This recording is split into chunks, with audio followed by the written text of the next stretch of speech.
Corral on 2nd and 15 as they're chopping down on his legs, and then they take him down high as well. Ika finished it. Welcome to Sikkim 365 Radio. Going here's to Kyron Williams. Reverses field. Eludes Fox. On the run, Williams. Highlight reel one by Williams. Down the sideline, Williams. Chased by Gamble. 20, 10. What a run! Touchdown! Spectacular run! Sikkim 365 Radio is presented by IdealMRI.com. High-quality MRIs for $497 or less. IdealMRI.com. Your health is important, so is your budget. Baylor in trouble, lofts it up to the end zone. They got it, touchdown. Tight end, Daniel Parker. And this one is in the books. Missouri wins it by 1. Have you subscribed to our YouTube channel? Search 365 Sports on YouTube. Brought to you by TFNB, your bank for life. Texas has got to come back to the left side here if they're going to have success. And they do. Robinson flushed. Touchdown, Texas. Now here's Paul Catalina and Craig Smoak. Welcome in. Sikkim 365 Radio, 365 Sports. A lot to get to today. We will talk Texas quarterback situation in Quinn Ewers shortly. We'll also cover Notre Dame today. Taylor McHargue joins us for his weekly segment. We talk about the outstanding quarterback battles across the country as those kind of wrap up. And some people have named their starters. Some are still waiting. But you would think as you get closer to game week that they want maybe 2 weeks as the starter before you get into it. But a lot going on elsewhere in the world of college football, and Paul Catalina, Craig Smoak, Smokey back on Monday. And guys, we got a thing says audio is off, but we'll see if anything is true there. But but the big news from Kevin Warren as well. I say big news, but interesting statements from Kevin Warren. Did an interview with Real Sports and Bryant Gumbel. And Garrett, throw up that tweet. I believe it's from Brett McMurphy. Big Ten's Kevin Warren tells Real Sports HBO he sees the Big Ten having 20 members and paying players. Those are things we have to resolve. We have to. So I want to be part of this conversation, and we'll be part of this conversation of what we can do to make this better. That is the first time that we've seen an actual end game from, I don't know about an end game, but here's what the plan is from a conference. I disagree, Paul. I mean, can you flash? I mean, I know guys are kind of in the midst of trying to figure something out here, but if you could flash that back up, or I can find it on my own. Okay, thank you. End game is in like what their ultimate goal is. Obviously, that's the term end game, right? Yeah. In what way? The 20 members part? At least admitting what your actual there's a number in mind. Okay. There's a spot he's trying to hit, as opposed to talking about it kind of in generalities. Now, we could expand, we could not. We could do this, we could not. Yeah. You can see there's maybe a stated goal, as opposed to we're just going to do whatever happens. Whatever happens, and everything's good for the Big Ten. Yeah, I agree somewhat. I disagree slightly in that the 20 part of that is really, that's Bryant Gumbel.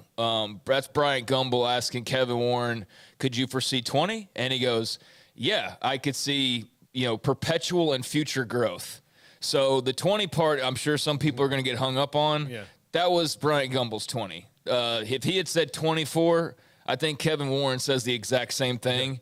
So that's just a slight, I think, I guess, wild card that could change, and really is just a sign of what you're saying is that, yeah, they are so very open and clearly open to further expansion and further change and further disruption, since that's the word that Kevin Warren tended to use earlier this week, or that we saw earlier this week thrown around. So, 20, that caught my eye too. And if you look at the transcript, Gumbel says, you're at 16 teams now. Could you foresee 20? I could. Yeah, I could see perpetual and future growth. And that was one little piece taken out from that. Perpetual is a different word than 20. Perpetual means there's not an end to it. Exactly. So that's what I mean, is that there's a lot that you can unpack from that answer, just from, the way that your brain wants to go, really. I mean, you could read that as, 20 is going to be what they hit next, but you look even deeper, and there's not a limit on what number they might hit. So that was certainly very interesting. And it was good to see so many people grabbing on and trying to figure out like what was in the, what was being said and what you could take away from this interview. And that was certainly one of them. I mean, that's big for the conference to have, the commissioner talking with Bryant Gumbel and, having a big interview. But yeah, we're all, I think, intent on learning what that next thing is. And he just let us know, and he's said it before, quite frankly, and others have alluded to it, that they're not done with the West, or they're not done as far as, adding West Coast schools, and they're done altogether.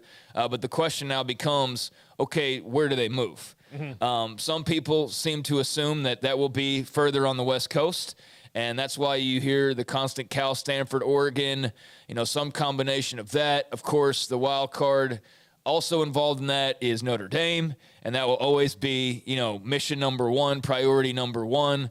But do they, Paul? Do they go out to the West Coast, or are they done? Or do they have, a trick up their sleeve? And little do we know, there was something to that TCU tweet the other day, and they've snuck themselves into the state of Texas and now have, reached further south. Or is it like many people assume, that talk realignment, and it's that they are going to inevitably go east and wait out the ACC and that grant of rights, and then make their big move to go pillage, Clemson and Florida State and some combination of those schools. That's what we don't know right now. That the assumption after yesterday, or the assumption, here is, well, maybe 20 makes sense, but I don't know. I mean, like, does Kevin Warren want to run basically one half of whatever league is like kind of at the top of the sport in the future? Because in theory, he could have 40 teams, right? I mean, in theory, they could have 60 teams. I don't think there's a limit. This isn't like there's a cap of any sort. So, yeah, very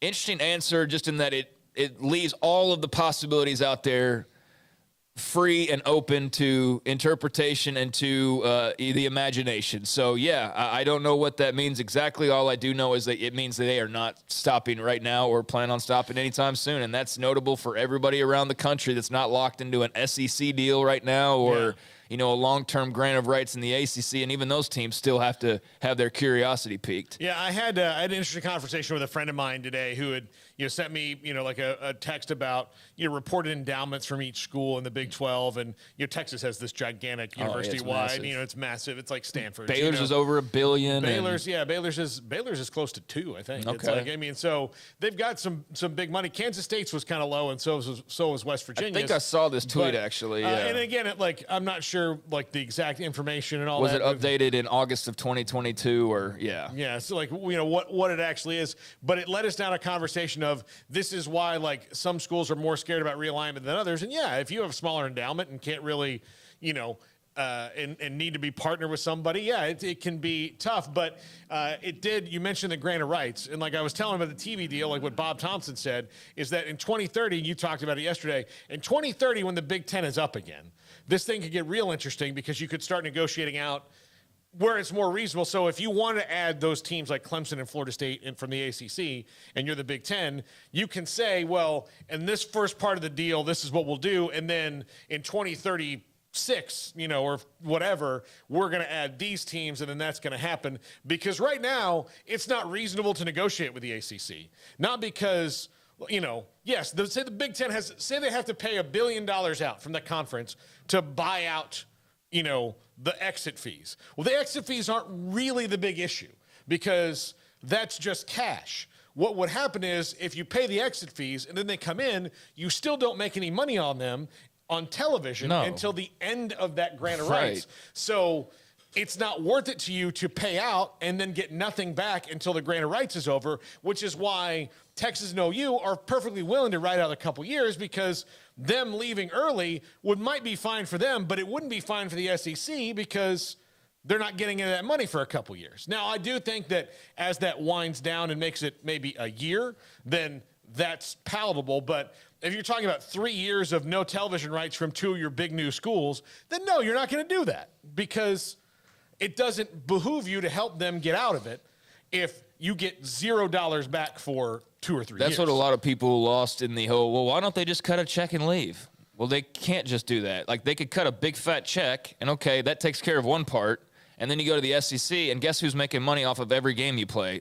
Pretty much the Big 12. Yeah. Like, until it runs out in 2025. And until then, no matter what Texas or Oklahoma do, they are under the umbrella of the Big 12 as far as their TV rights. Yeah, absolutely. And I think that's where some of that stuff yesterday, as far as like the reported numbers from the Big 12 and the $100 million was, some of that's TV. Like, it was the talk about like splitting hairs over TV rights versus like everything eventually like pay out with NCAA tournament and all of that stuff. And it's like, well, we're talking about TV rights because that's what we've been talking about, and that's the deal we've been waiting on, not the entire scope of the tournament money and the split from the, like, I'm not getting that deep into the mud on this stuff. Let's just talk about the TV contract for the conference and the networks they're going to play on and what that money brings. And that's, less than $100 million, but will be $100 million. In the second half, I guess, of that deal, is I believe how I read that. But yeah, I mean, it's an incredible little deal that they were able to, incredible deal that they were able to swing and get to where everybody's going to be making $100 million sooner rather than later. And everybody's going to have, secure real estate, and everybody's going to have marquee games at some point or another. And you've got a couple brands that are coming in that give you that exposure on the West Coast. And then, you run out in 29-30 and you're ready to do it all over again. And the SEC is still sitting there waiting. And so it applies an incredible amount of pressure, I think, on that ESPN relationship with the SEC. And in a roundabout way does that, where the Big Ten has no alliance any further with the ESPN. So it's like really interesting kind of how the battle lines were either intentionally or unintentionally drawn. But yeah, it does put them and ESPN in a little bit of a precarious position, I think, eventually, because that's what we've been talking about, is the gaps in money. And I don't know how long the SEC is going to want to sit around and be less and then see it come around again, years from now and still be sitting there making the same. Whereas here comes the conference that just passed them, passing them even further and raising the stakes to what at that point, like $20 billion TV deal? Yeah. I mean, what's it going to be at that stage? Who else is involved at that stage? Like, is it a 2014 Big Ten at that? Like, all that's fascinating and all that's still possible and all that is very much in play. And Kevin Warren right now has kind of got control of the chessboard, and he made a massive move yesterday, and he let it be known, in this interview with Bryant Gumbel, that anybody who was hoping to take a deep sigh of relief and think like, okay, everything's cool now, not at all. Not at all, really, unless you're in the Big Ten or the SEC for that matter, and the ACC because of that GOR. But outside of that, I think that kind of like we finished the show talking about yesterday, if you're the Big 12, if you're the Pac-12, I still think you have your head very much on a swivel. The only saving grace, I think, for the Pac-12 might be just simply the fact that if the Big Ten is, in fact, done for a little while, then you can scrap something together and keep your head above water until, I guess you could, in theory, sign a deal to 29-30 that would match the Big Ten. And maybe that's what they do. That will be, the fascinating part to see is how that Pac deal now comes down the tracks. Yeah, absolutely. Let's take a break right here. I'm going to try to fix these audio issues for the half of you that aren't having them. We're not having them here, so we're going to try and figure it out. So I'm going to try to go fix that because, unfortunately, the best audio guy is sitting over here behind a mic, and the other guys are video dudes. So we need to probably balance that out on the seesaw of technicality. So we're going to do that. We're going to come back. We're going to keep talking about this. Plus, we got to talk about Quinn Ewers. This is Sigum 365 Radio, 365 Sports. TFNB Your Bank for Life is the official local bank of Baylor Athletics. Find out why more Central Texas are making TFNB their bank for life. Sign up for our Edge checking and savings accounts to earn interest or cash back. With 5 convenient locations and an award-winning mobile app, banking has never been easier. TFNB Your Bank for Life. Member FDIC. Boots add protection. Good boots help you climb better and move forward faster. And when your son or daughter steps into the boots of a U.S. Army officer, they also learn how to lead.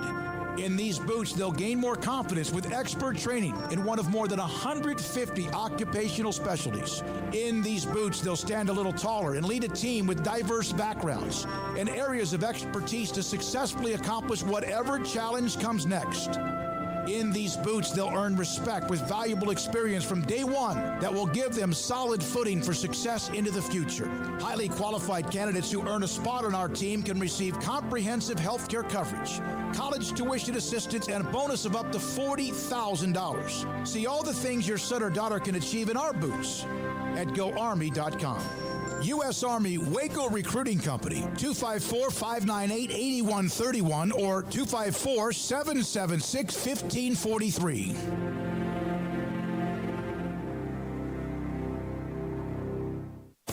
At Ideal MRI, we feel blessed to be part of the Waco community. We're a small family business here in Central Texas. At times like this, the cost of healthcare has never been more important. And unfortunately, significant illnesses and injuries still occur. And that's why Ideal MRI is open and here to serve you through this difficult time. So if you need an MRI, ask your doctor about Ideal MRI. You can schedule online in minutes at idealmri.com or call 833-IDEAL-MRI.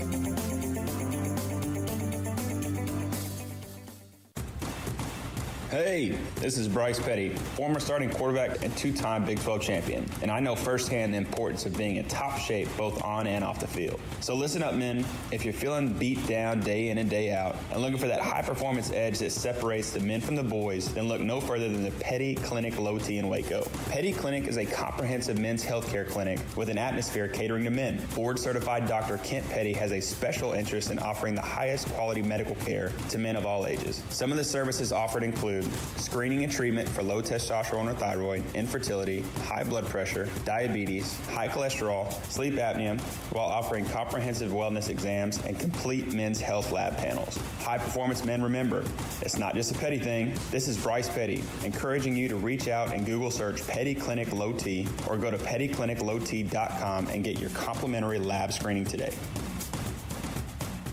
Parenting is full of surprises. You never know what to expect. So after our son was born, I called my Texas Farm Bureau insurance agent to set up a life insurance policy in case something happened to me. Sawyer is now 2. And we'll soon have a sister.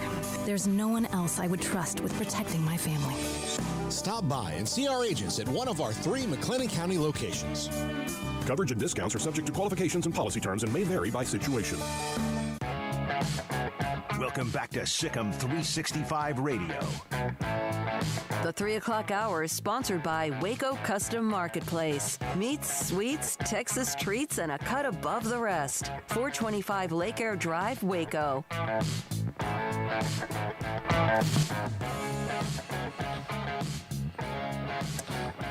Just so you know, in the chat room, I wasn't tearing anybody a new one. I talk with my hands. I'm Italian. It's what I do. So...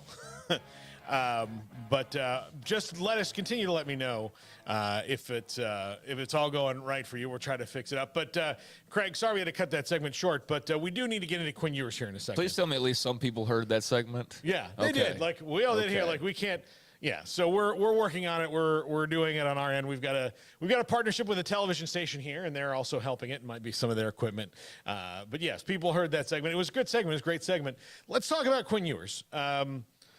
Here, we've got some time to talk Quinn Ewers and then get back into kind of the Big Ten thing. But Quinn Ewers named the starting quarterback, and and who knows where they came from, but pretty wild internet rumors this morning that Hudson Card had won that job, which had that been the case, then many other questions arise about why Quinn Ewers, why do you even get in that business if he's not going to win your starting job at Texas? But he's won the starting job. He's the starting quarterback. That's what we all expected when he transferred there. So really, I don't know if there's not no story here, but the intriguing one that the guy who was already there won it anyway, that wasn't the case.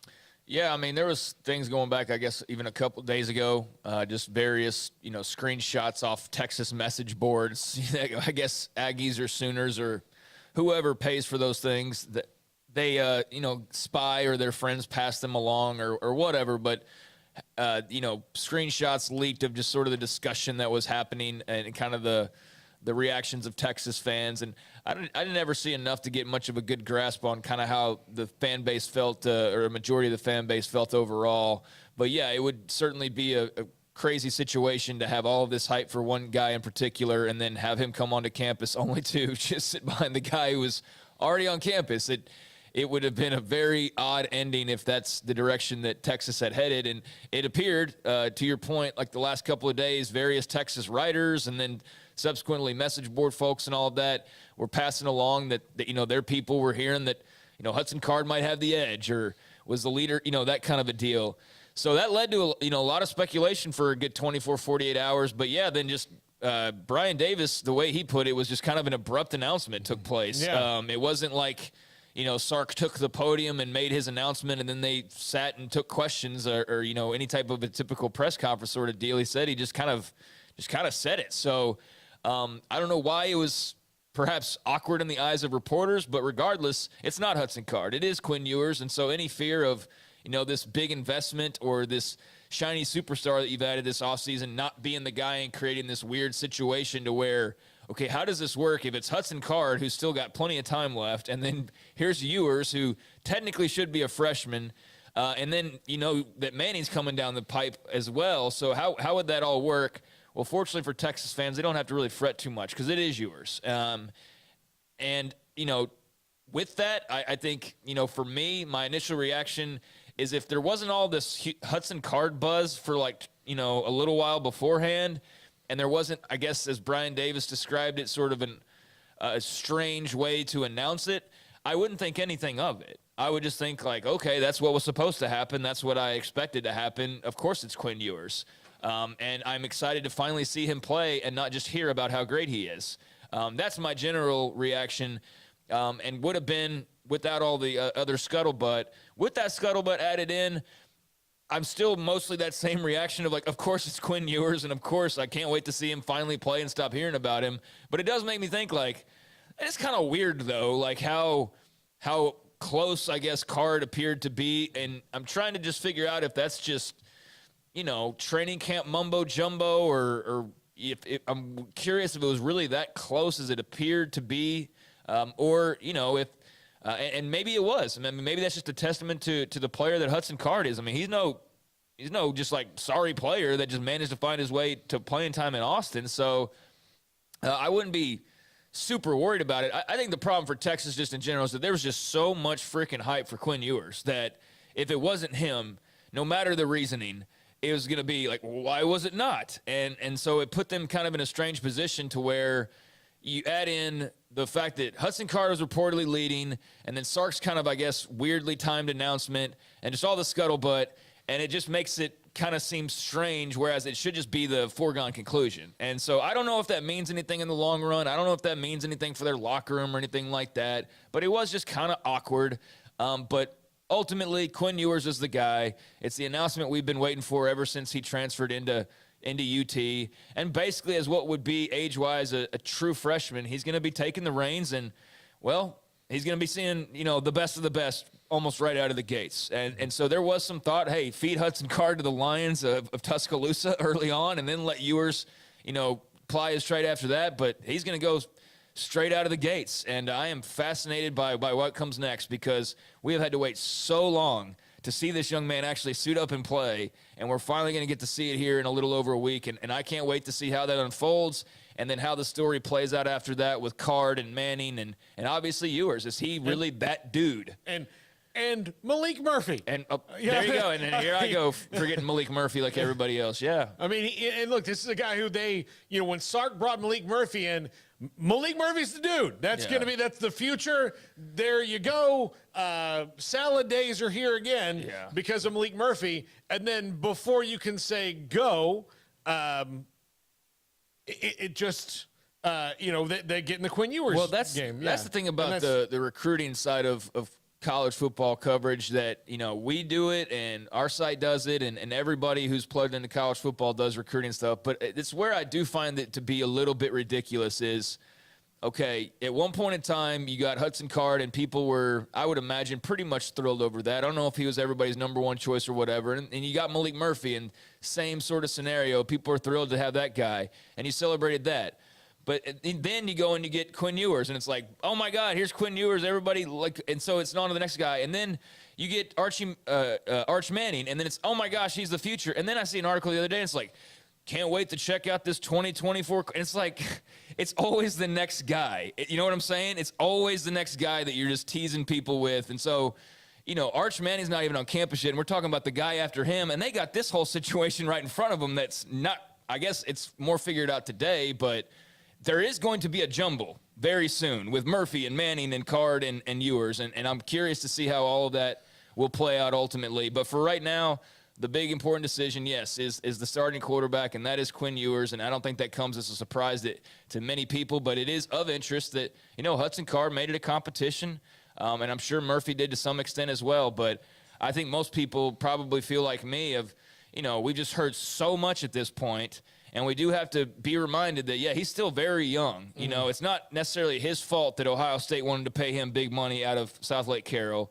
and it's not his fault that many more schools wanted to pay him big money and eventually ended up at Texas. But, I mean, ready or not, here comes the actual pressure, because now people are actually going to see you play. And I'm sure he's up for it. I'm sure he's a gamer for it. But I just can't wait. I can't wait to see him suit up against Alabama and see that arm talent that everybody's been talking about and see if he really is, the second coming and he's the guy that they've been waiting on to lead them back to the promised land. And if it's not him, then I'm sure it's somebody else in that room or somebody coming down the pipeline. But we'll finally get to see it, and I'm excited for it. My question about Quinn Ewers was, had he not won the job, because, you talk to people at Ohio State, like part of the reason he leaves Ohio State is he was well behind C.J. Stroud. Like, there was not really a chance of him getting on the field there. Texas, he had a really good shot at getting on the field. But when you hear people say that, like, look, he is well behind where C.J. Stroud is, well, where Texas wants to be is where C.J. Stroud is. They want a quarterback playing like that. So if there's a gap, if there's still a gap that big, or has his time in Austin closed it, that's what I was curious about, because had Hudson Card won that job, I think we could have answered that first question is, here's why he's so far behind here. And I get that, like, he's a, super 5-star quarterback and he's got a laser rocket arm, but, I told Jacob earlier, there's a lot of guys with laser rocket arms that don't make it. I mean, yeah. And that's just one part of the deal. For many reasons. Now, it appears that he has got the starting job. We'll see if he holds on to it. I mean, look, they're going to play Alabama week 2. That's what I'm saying, man. That's why a lot of people thought, just in speculation and social media, Twitter talk, like, hey, well, what if they name Card because he's apparently performing well, and then, let him go. Basically, they wanted to sacrifice Card to the Wolves of Alabama and to let Ewers fly, freely after that game. And that does make some sense, but I also think it really sucks for Hudson Card. Like, you basically think they're just going to throw me to the Wolves, of Nick Saban. But, yeah, I mean, we will see a lot very early, because Alabama is coming down the tracks, and, it might be one of those Johnny Manziel things where he's the next big star in college football and just throws, has an arm clinic against the Tide, and, they win or they barely lose or whatever, and then, it's Quinn Ewers mania. Or he gets his welcome to college football moments. And that's what I mean, is like, it's fascinating because they have this big quarterback room where there's clearly a number of guys that are going to want to play and that are talented guys that a lot of other teams wanted. And they got another, probably the most highly touted of them all, which is hard to imagine because of how highly touted Ewers was, but an even higher talked about guy in Arch Manning. He's coming up soon. So, yeah, I mean, if Ewers is as advertised, I still think we got to give him some room to breathe. Like, we can't expect perfection right out of the gates, and that's unfair towards him that he's almost going to have to play perfect to live up to the hype at this point. But I'm fascinated to see how he does, because this really has been over a year buildup for this young man and UT, and we're finally going to get to I mean, even longer if you think about the recruiting process and all of that. But, yeah, we're finally going to get to see some answers in regards to Quinn Ewers, and I'm sure that there will be some ups and downs, but how it all plays out, I mean, that will be a fascinating story in Texas football history, because it's either going to play out like it should in the minds of, Texas fans wanting the best, the Garrett Gilbert story, but the good ending, or it's going to be the Garrett Gilbert story with the not-so-fun ending where he was this highly touted dude that was supposed to be the second coming, and he transferred to SMU after, little amount of time. So And then, what happens with Malik Murphy? What happens with Hudson Card after this decision? There's so many questions still to be answered, but the big question answered today, and I think a lot of Longhorn fans are probably not surprised, but breathing a little sigh of relief that it was Ewers and not Hudson Card, because that would have just been really odd, I think, if it had been anybody but Ewers at this point. Yeah, and look, Cam Rising can't be at Utah forever, and that seems to be the rehabilitation home of former Texas quarterbacks right now. If he was still there, that'd be even more interesting. Yeah, but so I would say that Malik Murphy and Hudson Card are looking for a landing spot in that transfer portal, because we know what the. That's what I'm saying, though. I think you got to let the season play out. I mean, because why? Because what if he goes in there and he sucks? I mean, I highly doubt that'll be the case. But if he's just okay, I mean, I don't think that means that we won't see Hudson Card or Malik Murphy at some point. But, I mean, that's part of the story, Paul, is like, how does Sark handle this? Like, if he does have some rough outings, which you would expect from a true freshman, does Sark let him just have his bruises, take his hits, or does he go, okay, no, we gotta, how does this work now? Because that's the other part. That's the other part of the chess game is you do have other guys in that room that want to play, and they are going to be watching intently on what Ewers does, and so it's a good and bad situation for Sark, and that there is a lot of pressure on this young man, but the great ones. They live and breathe on that pressure, and they perform under that pressure, and that's what I'm sure they're expecting Quinn Ewers to do. And the good news for them is if there is a rocky moment or two, they've got two really good young quarterbacks that are very talented, that are right there waiting in the wings. The long game of this will be very interesting, and will take up a chapter or two in Texas football history. That'll be part of the Sark story. Yeah. I mean, whatever happens here with quarterback will be a huge part of whatever we're talking about with Sark and his UT tenure, whether that's still going on 10 years from now or that's over in a couple years. I mean, this will be a big part of how that goes. Well, and look, I think this also makes the need on the offensive line that much more pressing for them, because Sark needs to get this right, and no matter how good he may be, a bad offensive line can break a really good quarterback, and they can break him. And you can see ghosts for the rest of your career if you have that bad offensive line. So getting those guys right and getting them better is the key. And look, Texas is going to be in the Big 12 conference race or not, secondarily to me, based on their quarterback play. I think it's going to be up front on either side that's going to change the season for them, because last year on defense, they were awful, and they couldn't stop anybody. And then offensive line, their skill position players made up for a huge deficiency there, because they have guys like Bijan Robinson. They have Xavier Worthy. They had those guys. If they had those guys in some blocking, then watch out. But they haven't proven that they have yet. Well, I mean, they're in the process of reloading that. I mean, they spent NIL money to get an offensive line, and they've recruited pretty well, and that's kind of been a work in progress. But that's also what led some people to speculate, I guess, at least early on, like, are you really going to throw your $1 million quarterback out there behind that line right out of the gates and in week 2 against Alabama? And, as a coach, I think you obviously think differently than fans. You can't really protect your guy, I think, to that extent. If you want to beat Bama, you got to go with the best guy. And I assume that he thinks the best guy is obviously Quinn Ewers. But, I mean, the tail of the season for UT is not going to come from this. I mean, it'll be partly the skill positions, but whether they are flashy good and you're looking at their draft picks, or they're a good team, that will come down to their lines. And when I was on Austin Radio a couple days ago with Aaron Hogan, shout out to him and the Horn, he was saying, he's like, tell me about Baylor. And I'm like, well, they've got one of the best offensive lines in the country, and they're at least 2 deep there. And they've got one of the best defensive lines in the country, and they're like 3 deep at nose tackle, if that tells you anything. And then they have like 0 proven receivers and 0 proven running backs, and skill guys on defense that are question marks. He's like, oh, so it's like the opposite of Texas. And I was like, yeah, that basically is the opposite of Texas. They've got the line set, and then everything else is kind of like, I don't know. And then at UT, all the skill guys, they have those. But the lines, those are a little bit, especially the offensive line, a bit more of a question mark. Yeah, look, you can mask a lot of deficiencies with good lines. Oh, you can really mask it. You can with bad ones, though. Yeah, I mean, that's very clear. Yeah, barely, and I'll give you an NFL example. The Giants that beat the Patriots team, the undefeated Patriots team in that Super Bowl, weren't really that great at the skill positions. They were okay. I mean, Plaxico Burrow's good and all those guys, but their secondary wasn't anything to really write home about. But, dude, their defensive line, ran through the playoffs, just ran through the playoffs. The Cowboys lost a game they should not have lost to the Giants because their supposedly good offensive line at that time was getting punked by those guys. So, you can mask a lot of it if you have good up front, which is why I think a lot of people assume Baylor will be good again because, again, you can hide some of that inexperience. That's all based off the lines and Dave Aranda. Exactly. And Jeff Grimes and, the rest of the staff as well. But, yeah, the Baylor hype is very much based on Dave Aranda, Ron Roberts' defense, and those lines. Because, as I've said, Blake Shapen's played 2.5 games, all due respect, have no proven running back, no proven receivers.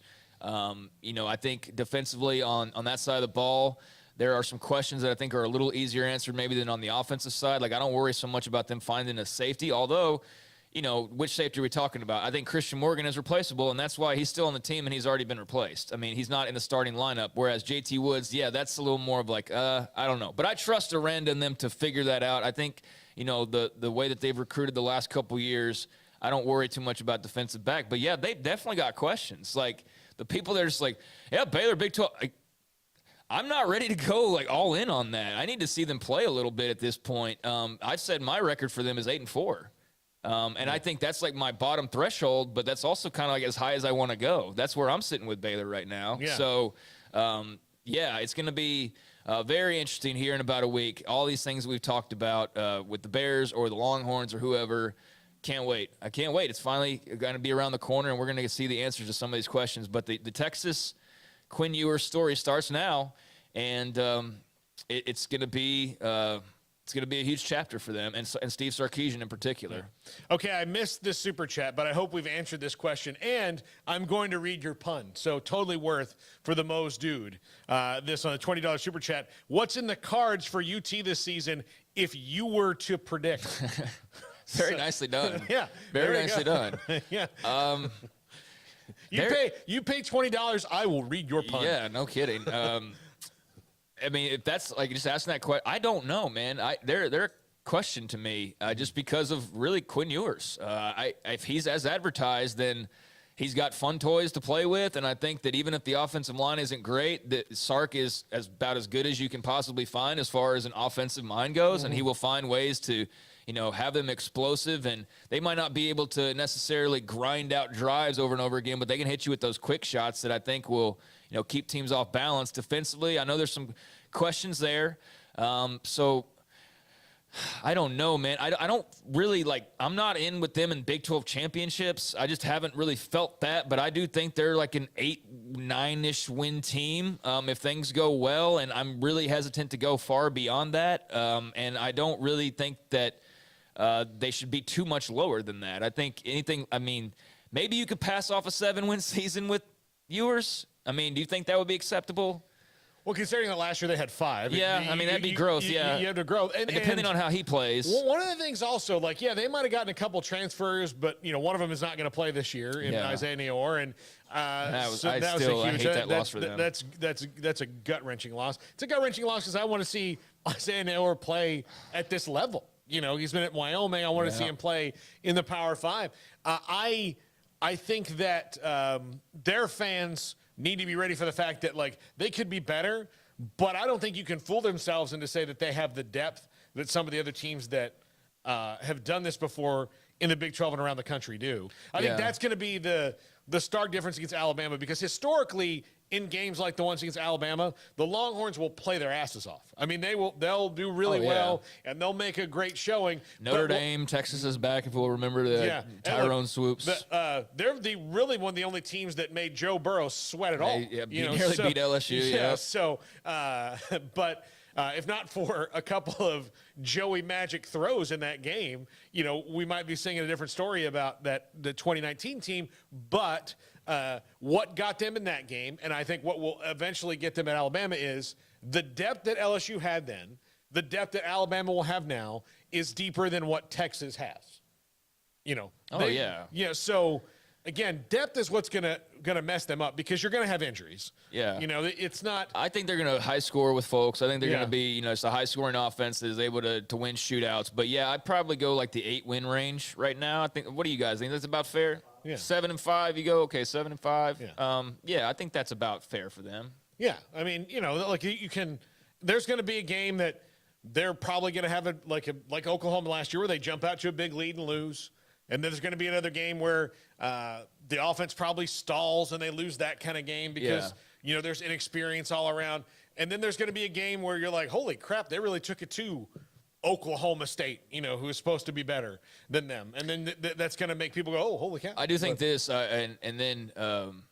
You probably need to take a break, but I was looking at various websites the other day, and I came across Coach's Hot Seat, which is always a fun site to see. And I don't know how often they update it, and I don't recall what the last update was when I looked at it, but it had Sark up there in like the top 5 of his jobs.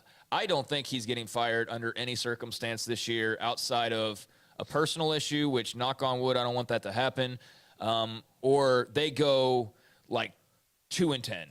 And I don't think that's feasible at all, no matter who the quarterback is. So I don't think, and I'm sure we're going to hear it, like the first time they lose the game, like Sark's on, I don't think he's on a hot seat at all this year, at all. And I'm not even going to let that enter my brain unless they lose like 5 in a row or, again, demons hit, which God forbid that happens. But I think he's safe, man. I think they realize, like, the transition period they're in and the way he's recruiting, they got to give this thing some time, man. The last thing Del Conte can do is do what every other Texas AD has done over the last 20 years and feel like they just are owed a championship and it should be happening within 2 or 3 years. Yeah. If they let Sark just cook, man, then I think that they have their best chance to actually return to greatness. So I don't think he's under any pressure, and I do think that bodes well in a way for UT this year. No matter what the outsiders, I really don't think that that's the case inside those halls. Hayden Maxwell, we will get to your $5 super chat. We do have to take a break to get to Grayson Gruenhafer, but we will get to it. Craig's going to go to Baylor practice after that, but I promise you, Hayden, we will get to it later in the show. And when I come back, since we are going to have Grayson, 5 o'clock hour, we are getting back into the Kevin Warren Big Ten stuff. Yeah. And this kind of leads into that a little bit. Okay, so, yeah, cool. We'll get back into that. So we do have Christian McCollum from Irish Daily talking about that team and their quarterback decision later on, but we'll get into Big Ten stuff. Probably from about 5:20 on will be conference realignment and that kind of talk, Kevin Warren. And Hayden, I promise you. So come back or stay with us the whole time. Don't leave. You should not stop watching the 3 hours. But if you have to, come back at 5:20. Grayson Gruenhafer, SicEm365.com is next. This is SicEm 365 Radio, 365 Sports. Cars priced right both day and night. Average your car.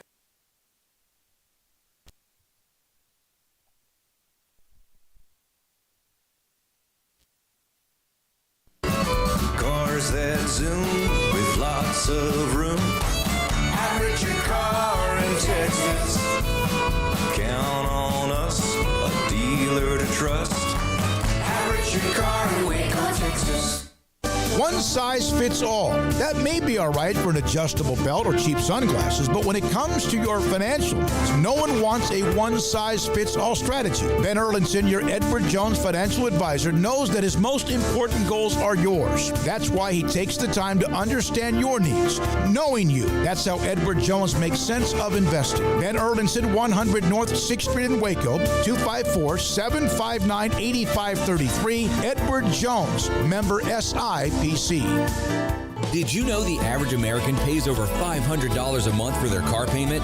What would you do if you didn't have to make that payment for 90 days? Where else could you use $1,500? Keep your car payments at Genco. Buy new or refinance your current vehicle and have no payments for 90 days. Take advantage of our low rates and no payments for 90 days. Only at Genco.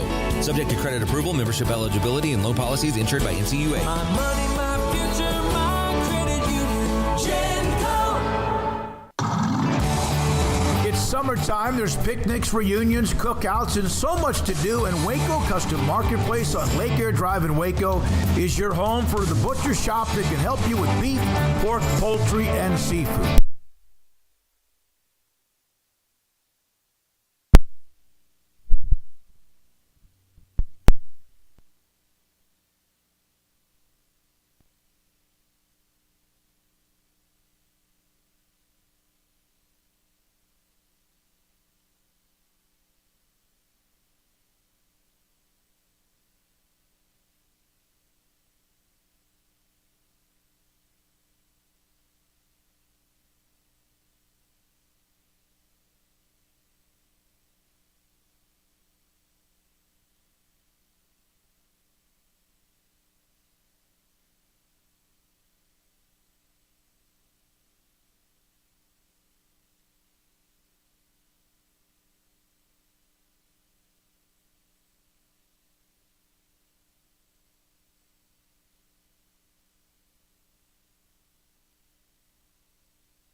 Texas.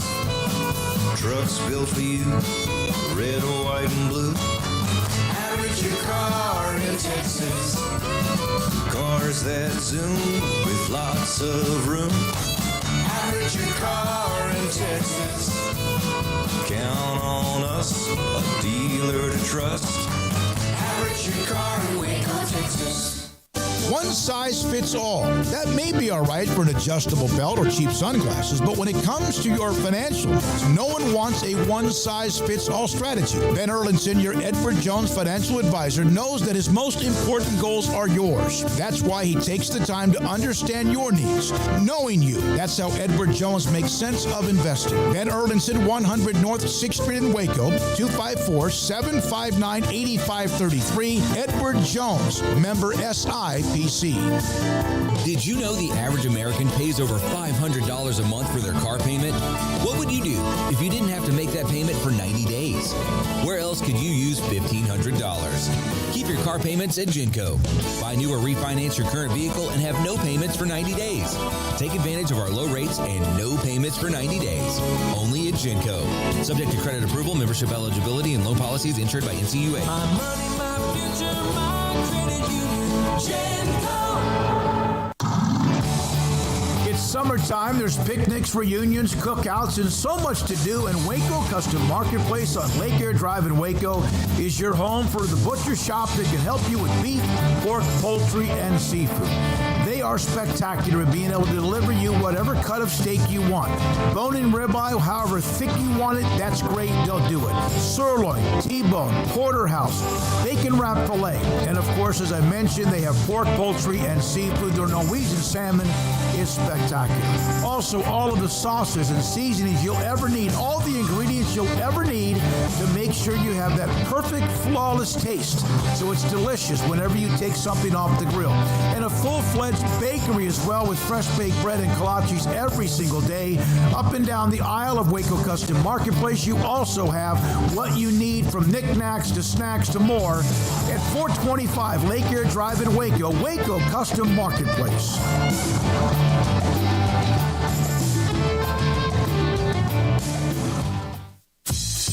Baylor Scott and White, Southwest Sports Medicine and Orthopedics. The team physicians for Baylor Athletics, diagnosing and treating all sports-related injuries, including concussions. These specialists also provide orthopedic services for athletes and non-athletes alike, whether it's knee or shoulder pain, hand or wrist injury, orthopedic spine care, and even an arthritis and total joint clinic. Trust the doctors Baylor Athletics trusts. Baylor Scott and White, Southwest Sports Medicine and Orthopedics wants to get you back in the game. Let Camille Johnson Realtors guide you seamlessly through the process of buying your dream home or selling your current one. Commercial, farm and ranch, or residential, Camille Johnson Realtors can smoothly and successfully lead you through any transaction. With a team of 28 experienced agents who are excited about serving you, Camille Johnson Realtors services the entire greater Waco area. If you're in the market to buy or sell, contact Camille Johnson Realtors, 104 Midway Center in Woodway, or find them online at www.camillejohnson.com. Camille Johnson Realtors, elegant, charming, warm. Welcome home.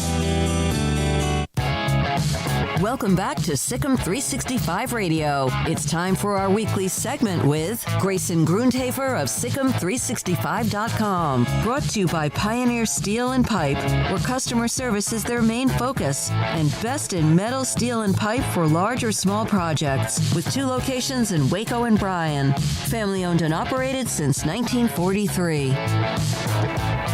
So, just want to start off here before we get to Grayson by saying thank you for hanging with us through that first segment. It was kind of weird with the sound.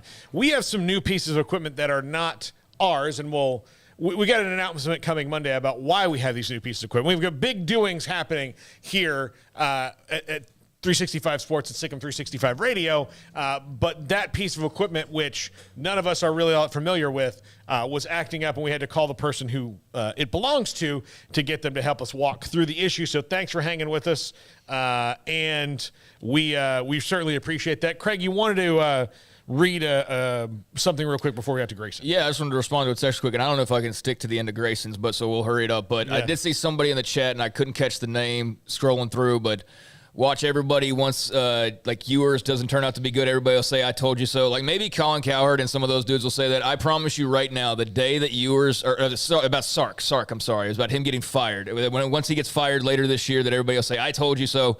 If Sark gets fired, come back here the day that happens, and I will not be saying I told you so. I promise. I don't need to make myself like feel better or look good. If I'm wrong, I'm wrong, but I just don't see a scenario that makes sense. And so that makes sense. Texas would do it because they are the off-the-wall decision makers. But I really think that with Del Conte, he knows, like, we can't keep flipping coaches. We can't have 3 former coaches that we're still paying while going and try to get another guy. So, I'll eat my words the day that happens later this year, but I don't think it's going to happen. I think Sark's going to be in Austin for at least another season. By the way, remind me in the break, I have to discuss something with you guys. An ice cream van just drove by, and they've been through my neighborhood, and I think it's a trap. But I just saw it. I would never buy ice cream out of it.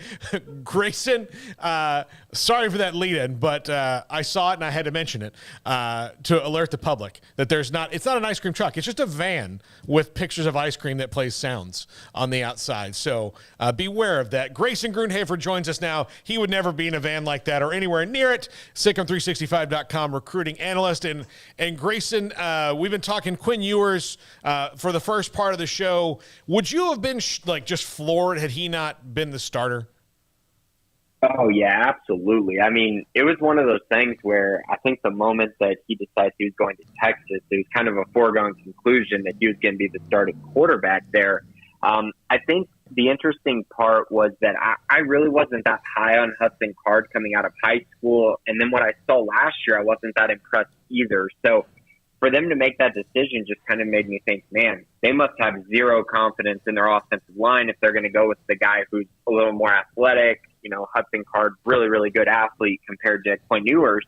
But, Quinn is a guy with a big arm who I think takes that offense to another level with his ability to stretch the field and all those things. If they can give him time in the pocket, I think he'll be really, really good next year or this upcoming year. And so I think it's the right decision to make, and we'll see. You know, it was interesting how it got announced, but I'm definitely not surprised by it. I think Quinn was going to be the guy the whole time.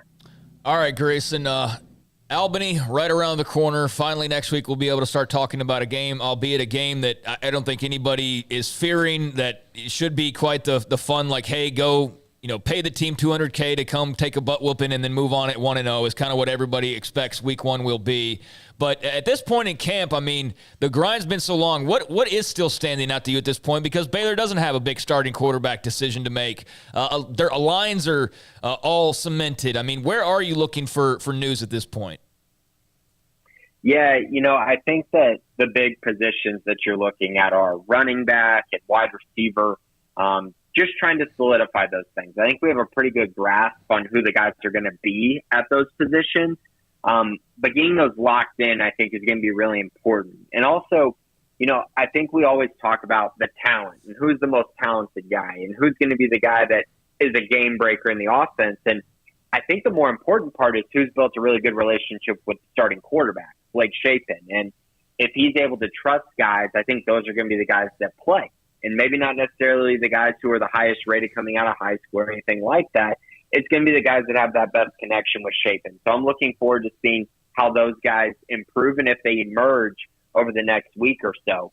And then running back as well, trying to figure out, you have Squirrel and you have Tay McWilliams, but Richard Reese has been coming on recently as a guy to watch. And of course, you still got Jordan Jenkins in that room and Josh Fleeks as well. So I'm very curious how that sort of unfolds. But I think on the defensive side, things are pretty much solidified from what I can tell. I think their starting lineup is becoming more and more apparent. And I think that's a really good thing. And that'll form a lot of cohesion for that unit going forward. Grayson, on the recruiting front, is there any news to report?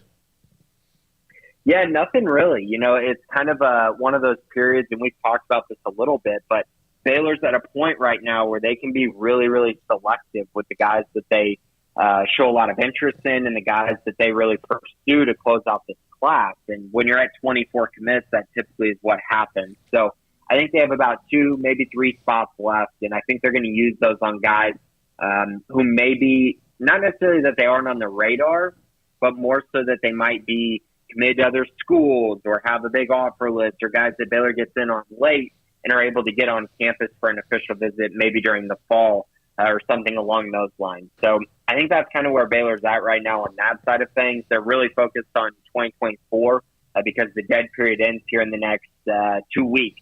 Right around that first game is when the contact period will open up where they can start calling, 2024 commits. So that'll be a big time period. So I think right now it's big about evaluations, trying to watch some game film. There's some tape coming out right now as guys are having their scrimmages and the season starts for high school next week. So that's going to be a big part of the process as well.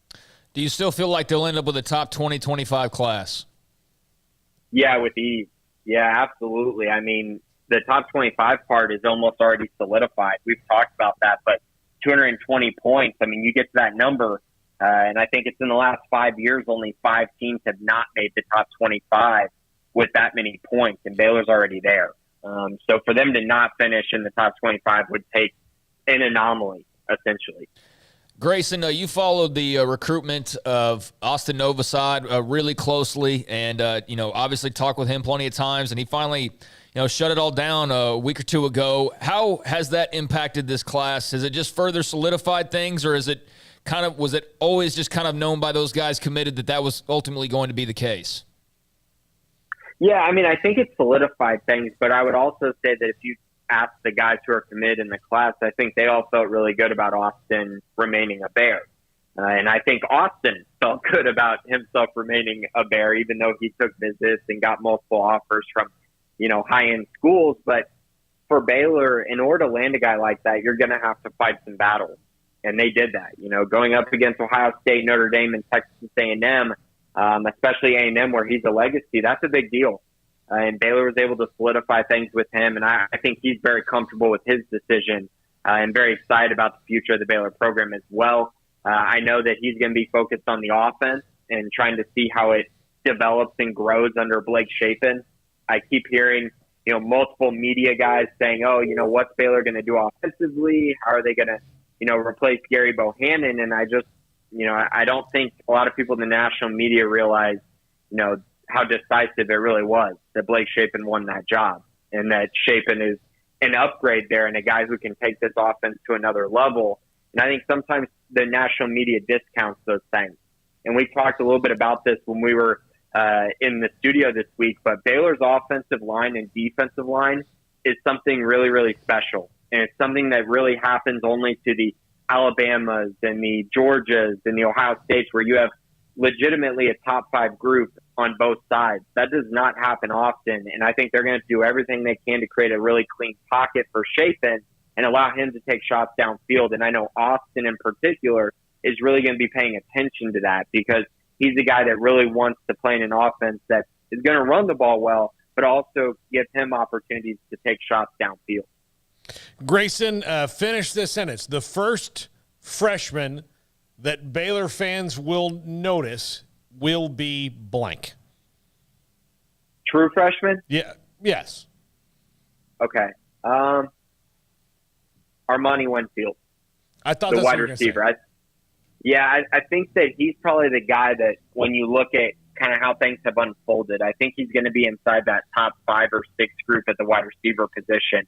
And so he's going to get an opportunity to get on the field early and make some plays. And I think you'll see in the Albany game him have an impact. I don't know if it'll be at the beginning of the game or in the middle of the game or when, but I think he's going to be the guy that everyone kind of notices first. He's the guy that on my radar has been like, okay, this is the guy as a true freshman who's going to come in and play very, very early. I will say the other guy to keep an eye on is Kelsey Johnson, just because of the situational diversity that he brings as an H-back. There's a chance you could see him really early in a game just because of the role that he fills, even though I think Armani will probably be more impactful throughout the year. Grayson, just how you feeling, man, at this point? A little over a week to go. I mean, are you like everybody else of just let's get there already? Yeah, I definitely am. And I know this past week we talked a little bit about what Baylor's record's going to be for this season and kind of, how things are going to shake out. And as the season's gotten closer and closer, and the more I read about other teams in the Big 12 and the more I see Baylor putting a product on the field that I think is going to be very, very good this year, the more I'm getting tempted to jump on that double-digit bandwagon and start to really think about the future of Baylor this upcoming season. And I'm really excited to see kind of how things unfold for them. I think there's still a lot of questions to be answered. But I would also say that if you look around the Big 12, I don't think there's another team in the conference that is more set up to win the conference than the Baylor Bears. Yeah, I think the thing that outside of the, inexperience at the skill positions, the thing that kind of hangs me up about going full tilt is if you could flip last year's schedule with home and road to this year, I'd probably be right there with you. It's just that road schedule is they could not have drawn a more, crazy places to go. Provo, Ames, Lubbock, the West Virginia, Norman, and Austin, all in 1 year. That, to me, if they can get through that, then, man, polish every trophy for that team that can get through that schedule. Yeah, and, I agree with you, Paul, for sure, but I'm just, the more I start diving into this, the more that I've been kind of reading and paying attention, you know what travels on the road really well is an offensive and defensive line. And that travels no matter where you go. And Baylor really struggled on the road last year, so I understand the concern. I totally get that. But I personally think that was more of a function of a quarterback play than anything else. And I think Blake Shapen, as long as he's healthy, which no one can predict injuries. If you're going to bank on predicting a record based on a guy getting injured, you could do that with any team in the country for the most part. So as long as he's healthy, I feel really good about them being able to go on the road and win a lot of games because they're going to solidify things up front. And they're going to be probably the best offensive line on the field and the best defensive line on the field in just about every single matchup they go to. I'm not sitting here saying they're going 12-0 or even really 11-1, but I think they can definitely get to 10 wins fairly easily and find themselves back in the Big 12 championship again because of those reasons. All right. Grayson Grunhaver, SicEm365.com. Recruiting analyst Craig, be gone with you to practice. And we'll see Craig in about an hour. Yeah, I'll probably be back in about an hour. And as I said, when I get back, we will talk some of Kevin Warren's comments and dabble with, some whatever else we think of here in the last hour. But I definitely want to dive into that because that's just further shaking up of everything that we know to be the future of college football. So, I'll see y'all later. Jeff Howe, Horns 24/7, joins us next. This is SicEm 365 Radio, 365 Sports. During the Make This the Summer event, Allen Samuels is celebrating with an incredible lineup of new 2022 models, like the Grand Cherokee, Grand Cherokee L, Renegade, Wrangler, and the Wrangler 4xe. These vehicles bring power, style, and a smooth ride you'd expect from a Jeep. The Grand Cherokee L even brings you extended seating with a third row. Come see what Allen Samuels can offer you and your family and find the Jeep SUV that fits your lifestyle. Baylor University is where lights shine bright. So, let there be light. Let there be roommates and teammates, scholarship and championships. Let there be fresh starts and new traditions, fast friendships and lasting impacts. Let there be laughter. Let there be joy. Let there be light. Baylor University, where lights shine bright. Do you or your kids get nervous about going to the dentist? Stonewood Dental, Dr. Steve Childress, he can help. I've spent a career taking care of patients who as children had bad experiences, and now they're adults that hate going to the dentist. If I get a kid at 3 years old and they come every 6 months and it's a happy experience, it's normal for them. Now they have an accident at 6 or 7 or 8 at school. Now they have a broken tooth or a trauma, and they have to come here. They're used to lights, they're used to water in their mouth, they're used to experience, they already trust us. It's amazing what we can do with that kid without it being a negative thing. But if I see a 6 or 7 or 8 year old that's never been to the dentist, and now they have a trauma or an unfortunate unexpected toothache, it's harder to do that for that kid and it not be somewhat of a negative experience. So bottom line is I try to teach kids and adults and teenagers and everybody the way I'd want my family treated, which is where it's a necessary part of life. You just take care of it. It doesn't have to be that big a deal. Learn more, stonewood-dental.com. Riverbend Liquor and Wine, Lakeshore Drive, North 19th Street, right behind the bank, is a hidden gem in Waco. If you're a fan of bourbon, especially local Texas bourbons, that's where you gotta go. Balcones, TX, Devil's River, whatever it is, they've got it. Riverbend Liquor and Wine, plus the best selection of craft beers in Waco, seasonally churned out throughout the year, whether it's spring, summer, fall, or winter. Riverbend Liquor and Wine, best selection of craft beers, a speedy drive-through window, and excellent customer service. Find out more on Instagram or just go by and see them. Lakeshore Drive at North 19th Street behind the bank.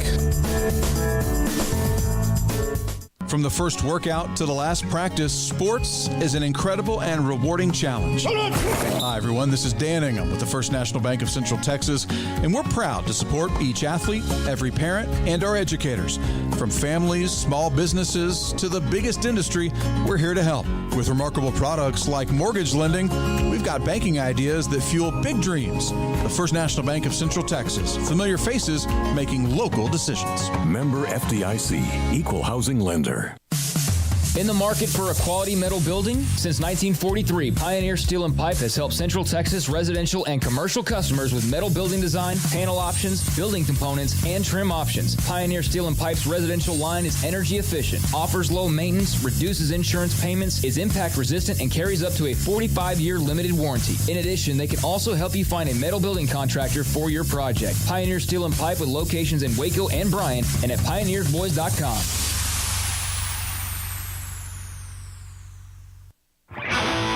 Welcome back to Sikkim 365 Radio. 14th play of the drive, and once again in scoring position, Card. That is to the end zone. Is it a touchdown? It is. Cade Brewer.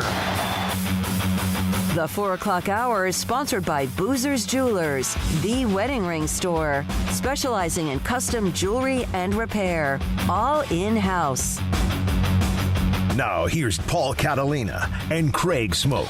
Craig off to Baylor practice. I'm joined now by Jeff Howe, Horns 24/7.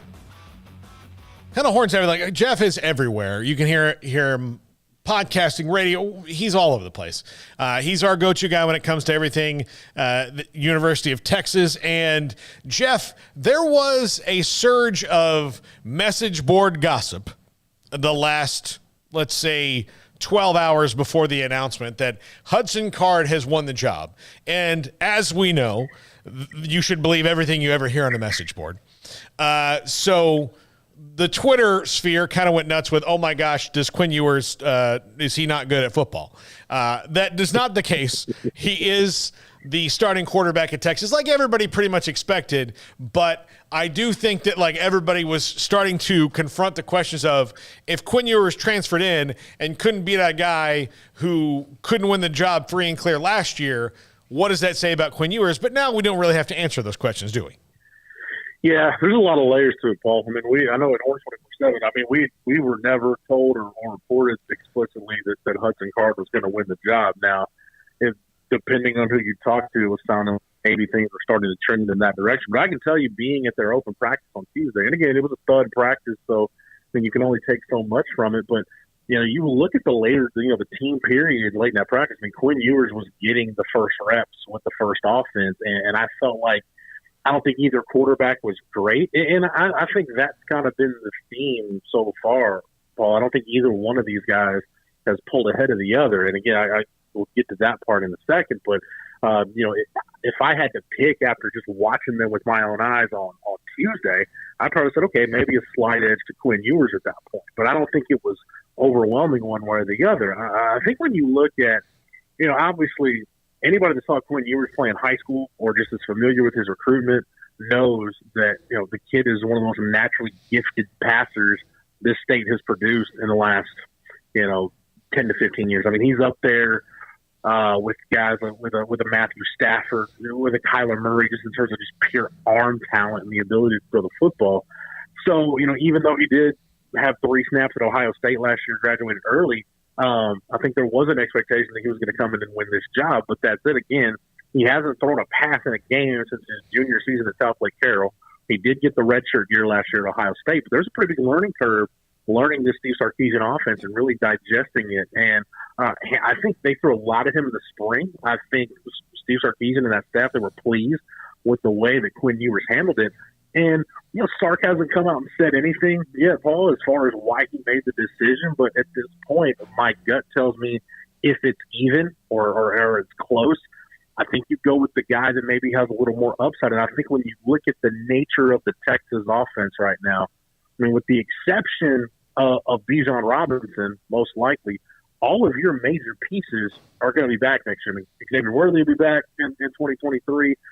You'll get Isaiah Nader back from the knee injury. This young offensive lineman, they're going to start most likely 2 true freshmen on the offensive line in the season opener. So it's going to be a young offense. Jatavian Sanders is a redshirt freshman tight end. It's going to be a young offense. I think Sark went the direction that I feel like he went with Hudson Card last year, which is, hey, a young guy with a growing offense, kind of let this young quarterback grow into the offense a little bit. So I do think, though, Paul, there needs to be kind of that retrospective of, or introspection, I should say, however you want to couch it today. Yeah, Quinn Ewers is uber talented, but there was also a lot of catching up he had to do, number one, to learn a new offense and competing against a guy going through his second full year in the system in Hudson Card. And I know it's hard to believe, but guys can get better than they were at one point during the season. I mean, you look at Hudson Card, I think the unfortunate thing for him last year was, the last game he played against West Virginia, he had a couple of series in that game where he was actually starting to play well. He got into a rhythm and was putting things together, and then he injured his ankle, and that ends his season. So we never really got to see this finish from Hudson Card. Had he stayed healthy and maybe started the K-State game, maybe that could have springboarded him, and maybe Texas fans might have felt better about the potential of him starting. But Sark made the decision today to go with Quinn Ewers, and again, through all of the stuff, all of the twists and turns, at the end of the day, I think we're back. We're back where a lot of people thought Texas would be at this point, with Quinn Ewers being QB1 heading into the opener. So how worried do they have to be about the transfer portal and Hudson Card? And I'll ask you about Malik Murphy in a second, but Hudson Card in particular. Right now, Paul, I mean, never say never when you talk about the transfer portal, right? I think we all know better than that. But I think when you look at his situation, I believe he graduates in December. So I think if you're Hudson Card, and honestly, I mean, all he's got to do is look at last year. Look, he started out as the guy and then, didn't play well. Casey Thompson ends up being the guy because of injuries and inconsistencies. They both end up playing. So I think if you're Hudson Card and you believe in your talent, I think he's got every reason to stick it out and at the very least be the backup quarterback. And then think about it from this standpoint, Paul, if he sticks it out, let's say Quinn Ewers lights it up this year, well, you're going to enter the transfer portal as a graduate transfer in December.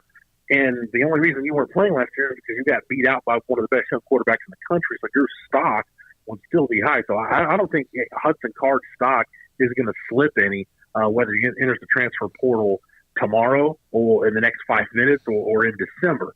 So, I mean, again, on track to graduate. I think maybe just playing this season out, you're not going to be immediately eligible wherever you go anyway.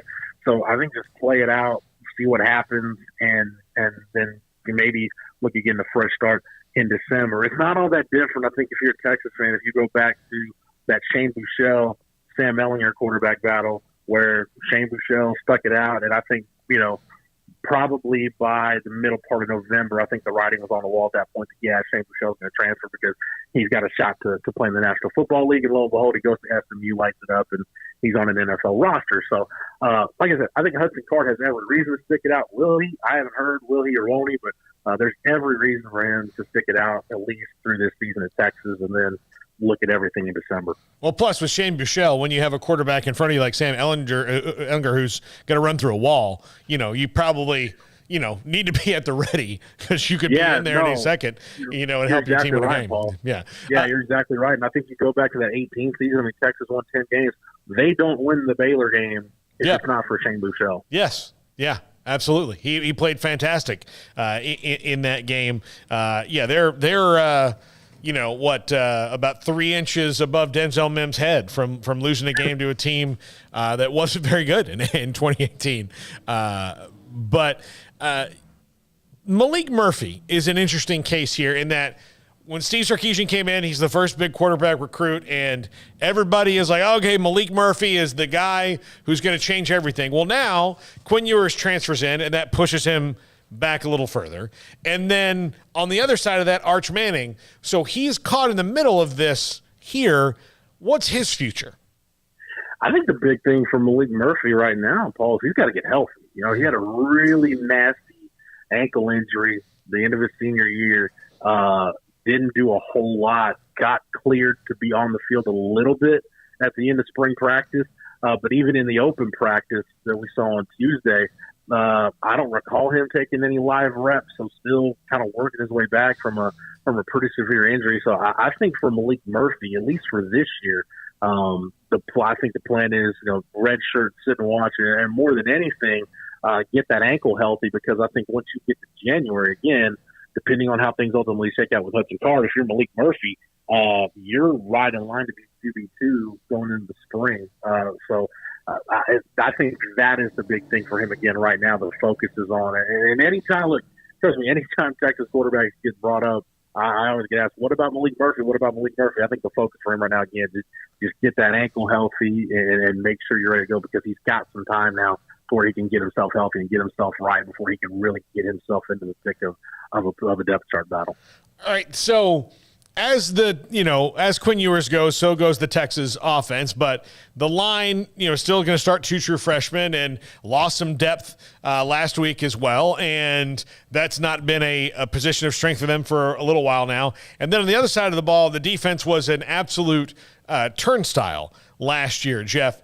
Have those problems been remedied enough to where it won't negate anything good that Quinn Ewers and the offense can accomplish? That's the $64,000 question. I don't know. I think there are some signs. Well, let's start with the offense. We were going to say Nate or hurt, but I'll tell you what, when you look at underrated transfer portal finds, Texas getting Tariq Milton from Iowa State. And anybody that's watching Big 12 football is familiar with Tariq Milton. Really productive in 2019, hurt in 2020, and then I think just kind of got lost in the shuffle. They devoted more snaps to some younger guys. So he looked for a fresh start, and he's at Texas. He's probably going to be their number 3 receiver going into the year after the Isaiah Nayer injury. The offensive line of Kelvin Banks, if he hasn't already locked down that starting left tackle job as a true freshman, he's well on his way to doing so. With Junior Angulau done for the year, a 34-game starter at right guard. They were going to plug Cole Hudson in there, but Cole Hudson's been dealing with an injury. Sark expects to get him back, probably in the next week or so. Don't expect him to scrimmage tomorrow, but they want him healthy, because at this point, Cole Hudson might have to be your backup center also. They're rolling around a couple of different options as a backup center behind Jake Majors, because Angulau was the backup center. So right now you've got Devon Campbell, who's a 5-star kid coming out of Arlington Bowie. He's your starting right guard. So I'll say this. They're young. They're true freshmen, but those true freshmen that they're going to play are really, really talented. Cam Williams is a kid out of Duncanville who I think has a chance to play pretty early. I think those are kind of the 4 guys that we've heard about behind the scenes, and then those are the 4 guys that Sark is kind of singled out, with Kelvin Banks, DJ Campbell, Cole Hudson, and Cam Williams to play early. Defensively, Paul, you're seeing some signs, at least from a personnel standpoint, that maybe some guys have improved and made some strides. Byron Murphy, I think, kind of up the gut. Byron Murphy has had a really good camp.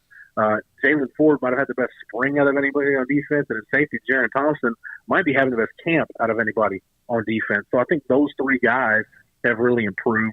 Vernon Broughton has been kind of a guy that's broken out, so to say, of that interior D-line group along with Byron Murphy. So and they look like they're at least, the body types have changed a little bit. We're bringing in a Ryan Watts at corner.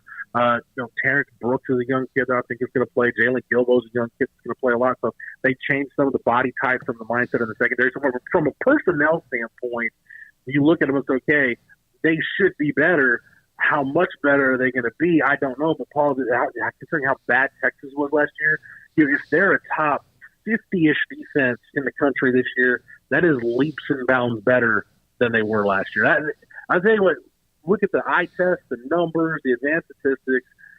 That 2021 Texas defense, it's in the running for the worst Texas defense of my lifetime. Like, that's how bad Texas was last season, and there really is nowhere to go but up. So like I said, if they're a top 50-ish defense this year, they are miles ahead of where they were last year. Oh, there were legendary Texas defenders that have long since left this earth that will come back and haunt the players that played for that one last year out of spite. Like when some of those guys open their drawers and the spoons are all bent, that's a ghost from Longhorn past that is not happy and what you've done. You know, I know guys like Derek Johnson and Brian Arakpo hang out at practice and they're at games, and I shudder to think what's going through the minds of those guys when they were watching some of the stuff they were subjected to last season. Yeah, I sent a text to, and I won't use his name, but a former Texas player, that's a friend of mine, about their defense last year, and he just sent me back the vomit emoji. And then, well, you know, yeah, I'll sum it up like this, Paul. Anybody that watched the game, if you look at the 71-yard touchdown run Texas gave up to Will Howard in the Kansas State game, like that encompasses what that defense was last season, because you look at all 11 guys on the field, nobody at any level of that defense, none of the 11 guys did their job right. And that's how you end up giving up a 71-yard touchdown run to Will Howard. If you want to know how bad Texas was on defense, just go find that one play, and you'll see 11 guys that just look completely disjointed. That's why, again, it's hard to imagine Texas can be any worse defensively than they were last year. Yeah, it is, but I will caution anybody who says there's nowhere to go but up. Believe me, there are times, but I do think with this team, there's got to be some steps forward, given the fact that like they're not in denial about it. I think sometimes when things get worse, it's because they're like, oh, we've got the talent. We don't need to change anything. We just need to change just a little tweak here and there. Like, no, I think this is a coaching staff, Jeff, am I right, that is aware of all of the faults that they had last year? Absolutely, yeah. And, you know, I'll say this. I mean, for Steve Sarkisian, for, you know, the stuff he changed, you know, yeah, he brought in Gary Patterson, but they didn't change anything from a defensive staff standpoint. And I think one of the things that I know I didn't talk about it enough in terms of the adjustment that it would be, but you think about how that defensive staff was put together. You know, Pete Kwiatkowski as a coordinator was hired after all the other assistant coaches were hired. So while you're spending the spring not only getting your players familiar with your scheme, you're getting the assistant coaches familiar with your scheme, and you're getting to know those assistant coaches. So when you look at all kind of the discombobulation from the start, it's no surprise why Texas was as dysfunctional as they were on defense last year. Now, again, I do think from a personnel standpoint, again, I've mentioned those guys that have stepped up. They've got DeMarvion Overshown back. They're planning on, you know, using him a little bit more liberally on defense in terms of moving him around the field, kind of like a chess piece. You know, Diamante Tucker-Dorsey is kind of an underrated portal addition for them, a linebacker, a transfer out of James Madison. So they've made some key additions. But I think that's a big part of it too, Paul, is just the staff now with a full year to actually be on the same page, understand everybody's idiosyncrasies. It makes it easier to teach when you actually know conceptually what you're supposed to be teaching and the way you're supposed to be teaching. Jeff Howe, Horns 24/7 with us all the time. Every time we need him, Jeff is right here for us. Jeff, thank you so much, and we'll be talking to you again soon. You know we will. No problem, Paul. Anytime. That's Jeff Howe, great friend of the show, great reporter there down in Austin, and does a great job covering the Horns. We'll take a break right here. When we come back, former Rice quarterback and college football analyst Taylor McHargue joins us. We're going to go through a lot of these quarterback battles that are still going on. There are 4 very interesting ones. And then Craig will be back in the 5 o'clock hour, and we'll get back into it. Plus, we're talking Irish today with their quarterback decision and, some of the just kind of things going around. Like, we're talking about the Manti Te'o documentary. If you have not seen it yet, it's fantastic. You need to watch it. It's absolutely very intriguing. And just thoughts on that from Christian McCollum of Irish News Daily. This is Signal 365 Radio and 365 Sports. We're fighting hard at Pickup Outfitters in our battle to end truck nudity. But it's not just about putting an outfit on a naked truck, it's about making sure you have the very best customer service. So we offer the Pickup Outfitters Lifetime Installation Guarantee. Over time, sometimes your outfit needs a little tune-up, maybe some tightening, adjusting, whatever. If you outfitted your truck at Pickup Outfitters, that tune-up is absolutely no charge for the remainder of the time you own that truck. We also offer free warranty assistance. If for any reason you need to use your warranty, you just bring it back to us and we take care of it. It just makes sense. I mean, operating without a promise like that would be like offering customer service in the nude. And if you've seen our staff, trust me, you don't want that. So do your part to end truck nudity by outfitting your truck, Jeep, SUV, or van at Pickup Outfitters, 220 Lake Air Drive in Waco, where we promise to serve you fully clothed. Check out our website, createacommotion.com. There are 26 letters in the alphabet, over 600,000 words in the dictionary, and just 3 of them said together can change everything. Let's order pizza. Those 3 words lead to dough made from scratch and 3 fresh signature cheeses that blanket golden crust in a heavenly melt on Marco's Pizza that'll blow your mind. So visit marcos.com to order and stop by Marco's Pizza in Belmead, China Spring, Woodway, and in Robinson. Marco's. Pizza lovers get it.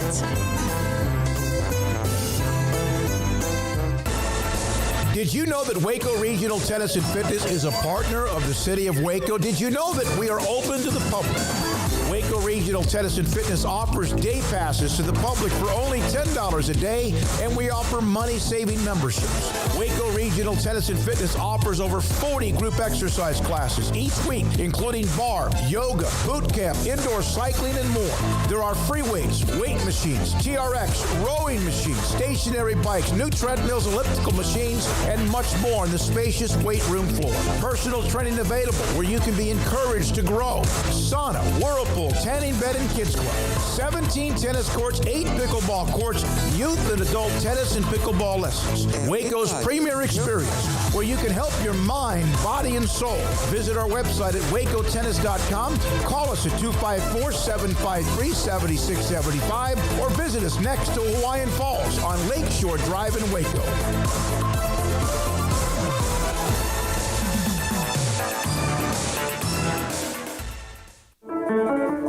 One size fits all. That may be all right for an adjustable belt or cheap sunglasses, but when it comes to your financial needs, no one wants a one-size-fits-all strategy. Cam Heathcott, your Edward Jones financial advisor, knows that his most important goals are yours. That's why he takes the time to understand your needs. Knowing you, that's how Edward Jones makes sense of investing. Cam Heathcott, covering Conroe and Houston, 936-756-7717 or cam.heathcott@edwardjones.com. Edward Jones, member SIPC. Brad Boozer, Boozer's Jeweler, joins us on Sikkim 365 Radio. I've seen people walk in there. First of all, you have so much to show, whether necklaces, bracelets, rings. You have the watches. You have numerous great watches as well. You really have pretty much everything, don't you, when it comes to jewelry? That's correct. Kind of a one-stop shop and all. And the fact that we have the 2 jewelers on staff, the repairs we can do, the fixing of your jewelry, and the remaking of any jewelry has really set us apart from anybody else. You want to know why they're successful? Brad Boozer, the owner of Boozer's Jewelers on the corner of Valley Mills and Lake Air in Waco. McCarg end zone broken up and caught. Touchdown, Jordan Taylor. Wow. Welcome back to Sikkim 365 Radio. Want more updates during the day? Follow 365 Sports YT on Twitter.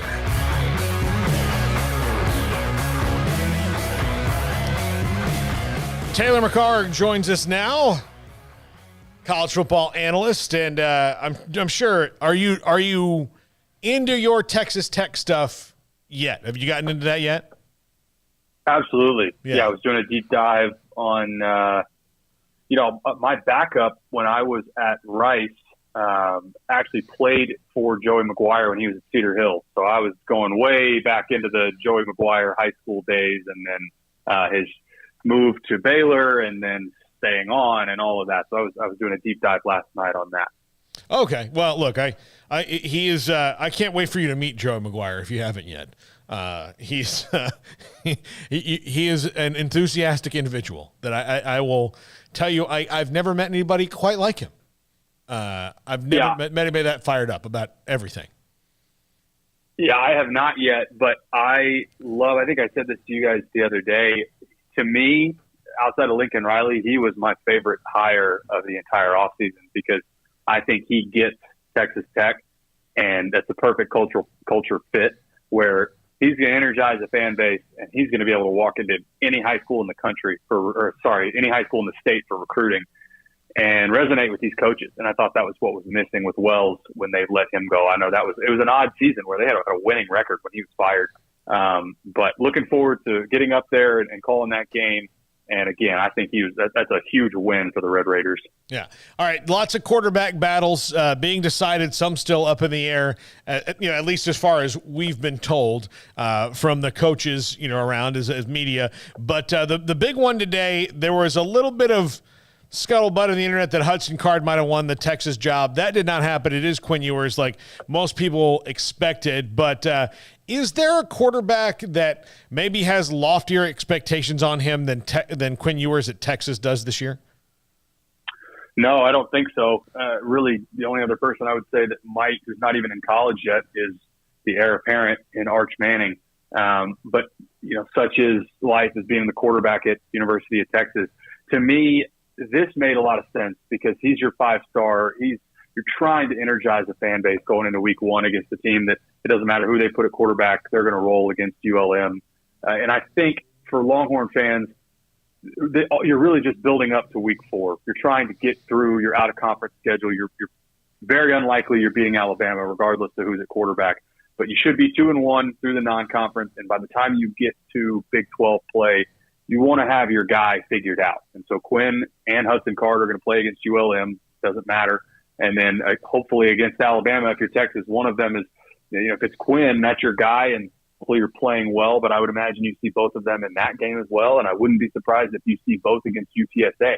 But the whole purpose of this is to make sure you have a solid starter before you get into Big 12 play and then move forward from there. How much does the layoff between the last time you've played, which for Quinn Ewers is 2 years ago, and the game he'll play against ULM, how much does that worry coaches? And how real is it that your first game action back, you can be super rusty? Well, it matters tremendously. And the biggest thing that I think people gloss over at the quarterback position, regardless of how long it's been, but your entire offseason and through spring ball and practice and camp, they don't get hit. And so there is an adjustment regardless of how much time it's been. For Quinn, it's been since 2019. And also that was high school kids hitting him. Now, I know ULM is not Alabama, but those are still Division I athletes on that other side. And there's going to be some collisions early on that I think, hopefully that settles you down as a quarterback where you get hit and you find a rhythm and you go from there. But it's been a long time since he's faced live action, and the live action he did face looked a lot different than Division I football, especially at the level that Texas competes at. So there's going to be some rust. I think Longhorn fans, again, I think the over-under win total for them this year is 8.5 games. So a step in the right direction would be to get to 8 wins. I think that's a positive step forward. I know there's lofty expectations in Austin. I live in Austin. I hear about them all the time. But the recruiting classes that Stark has from last year and this year and what they're putting together for next year, the pieces are coming. We're building towards something in Austin, but it's not going to happen this year. Again, we talked about this last week. I think their ceiling is 10 wins, and they might be a Big 12 championship game type of team. But I think it's more realistic that they have 2 or 3 losses in conference, and this is more like an 8-win team. Now, Casey Thompson, he's a former Texas quarterback. He's now gone to Nebraska, which if I was trying to make my dad, who was a star at Oklahoma, mad, I would go play for his 2 biggest rivals in my life. But he's at Nebraska now with Scott Frost. A lot of pressure on Scott Frost, not necessarily on Casey Thompson, but look, Scott Frost has to win this year to keep that job, and Casey Thompson is trying to revive a very proud program that has had a long drought from being proud about anything.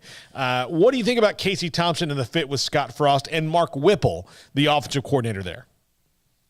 Yeah, the 2021 Nebraska Cornhuskers are the greatest 3-9 team of all time. I think all of their losses were, inside of 9 points or inside of 8 points, and gave a bunch of games away late, but really was not a bad football team. I mean, statistically, a pretty solid Big Ten football team. They just could not put teams away. For Casey Thompson, for Cornhuskers fans, this is an upgrade from Adrian Martinez, and that's what you're looking for. I think Casey Thompson is limited in some of the things he can do. He doesn't have a super strong arm, doesn't drive the ball real well. but he's played a lot of football. And to me, again, this is an upgrade from Adrian Martinez.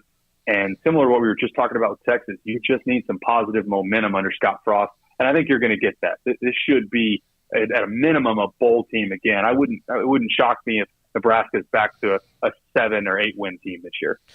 Now, on Adrian Martinez, I agree with you. I think Casey Thompson is an upgrade for Scott Frost. But I do think Adrian Martinez is an upgrade in Kansas State for Chris Kleiman, because I think that the marriage between Nebraska and Adrian Martinez just kind of had to end. They had gone as far as they could together, and they couldn't work out a system where Adrian go save us wasn't the MO. And I think that some of the things that he does poorly, that Kansas State will maybe, for lack of a better term, beat out of him.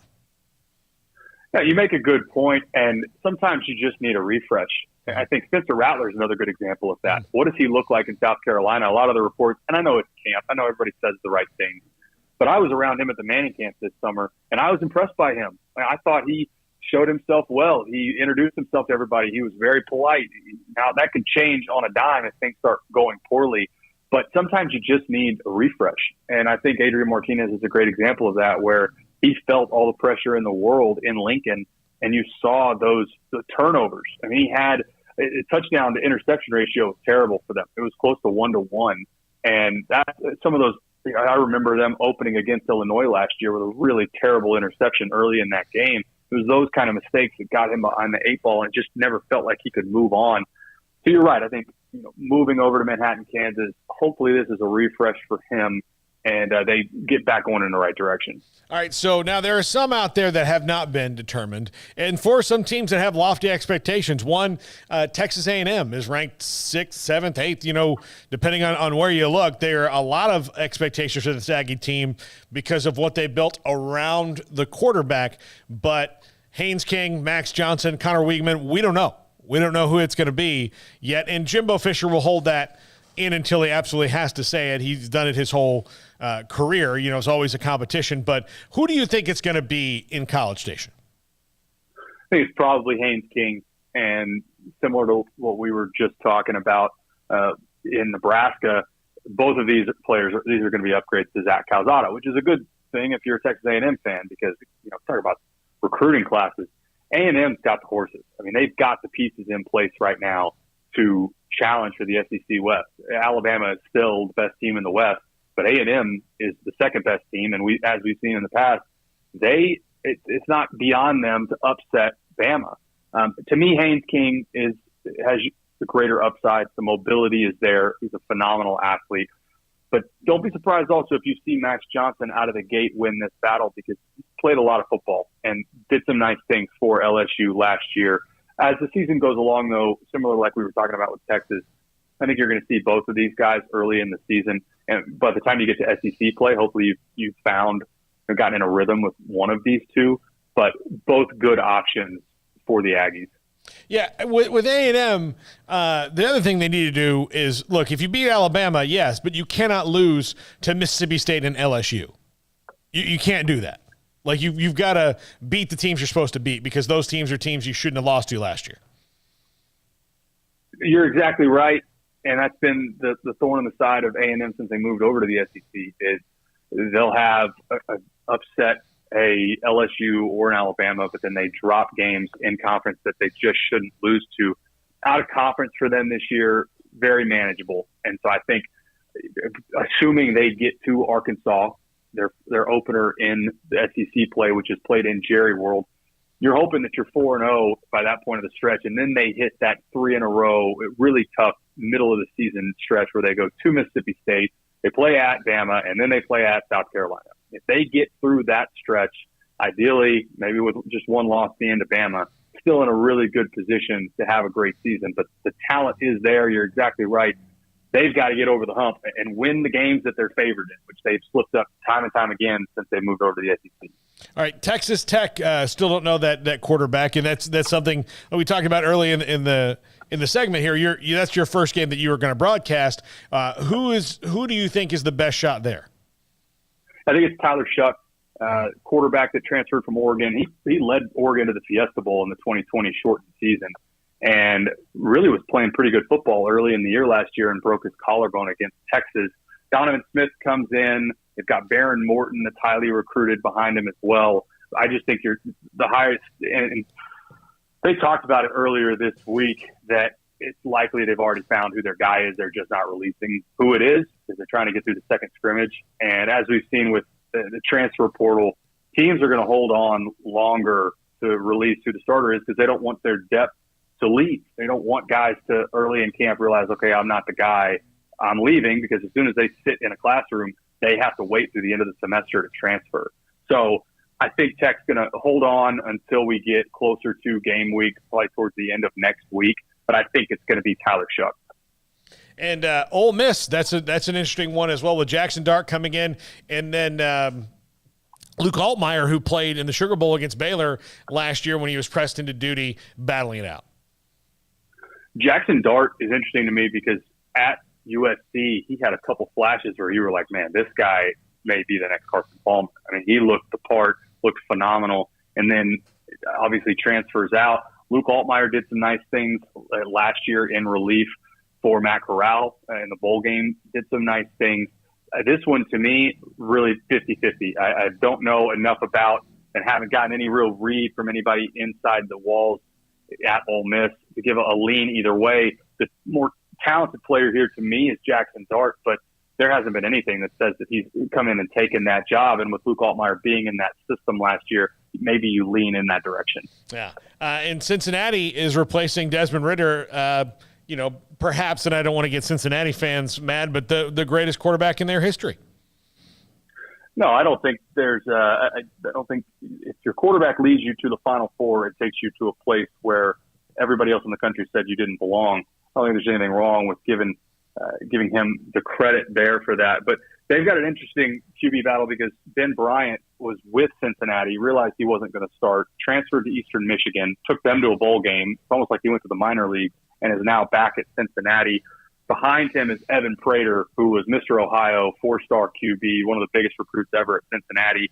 And I think that's the guy. I think Evan Prater, when you watch him on tape, he runs around a lot like Desmond Ridder, real tall, lean, athletic.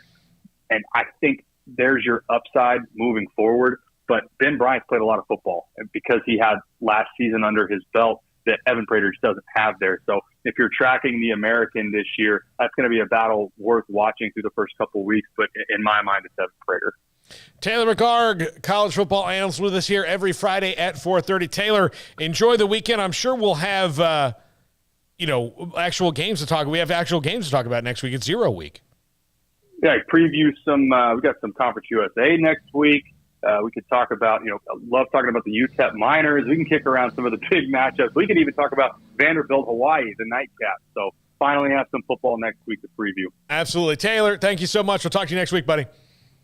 All right. Sounds good, guys. Appreciate it. All right. Taylor McHargue with us, just doing great stuff. That one, all quarterbacks.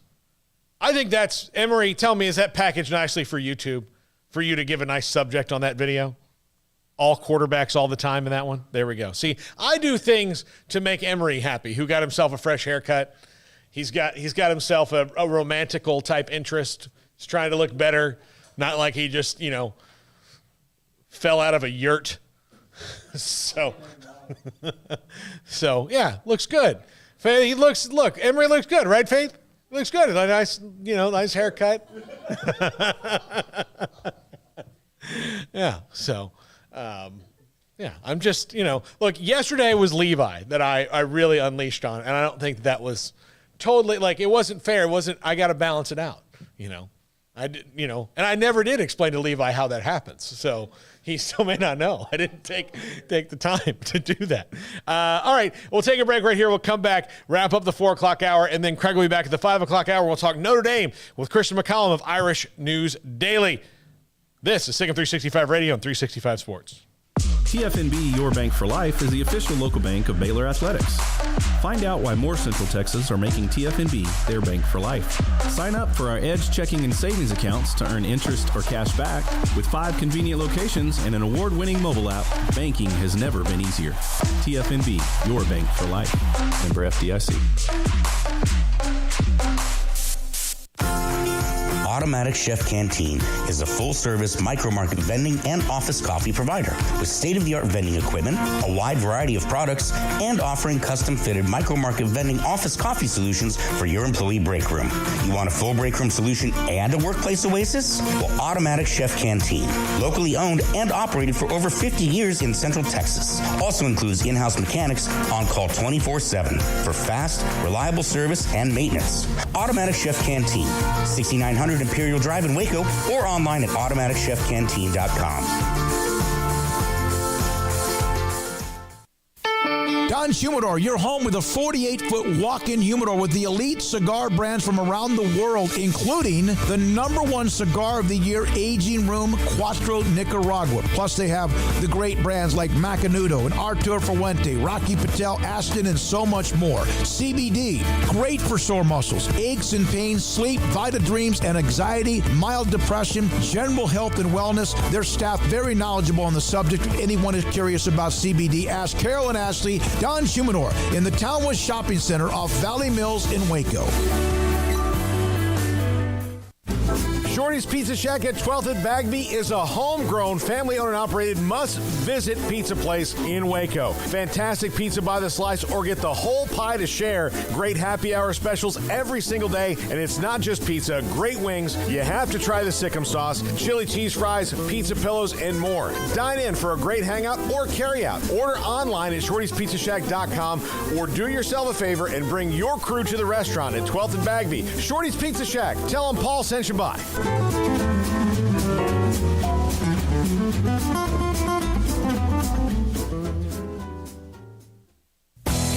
Three Nations Brewing Company has 16 different beers on draft with a new beer every Friday. It also offers 2 air-conditioned tap rooms, a large indoor beer hall, a second-floor mezzanine offering a great overview of the brewing company and equipment and patio where you can relax under the shade. Plus, you can now experience the new Three Nations Beer Garden Grill on our shaded patio. Grab a cold beer and enjoy a bite from our freshly prepared and delicious menu. Street tacos, quesadillas, freshly cooked burgers and dogs, and veggie burgers too. State Fair tornado fries, nachos, and so much more, all prepared and cooked on site. So come visit the award-winning Three Nations Brewing Company on East Vandergrift off I-35 in Carrollton.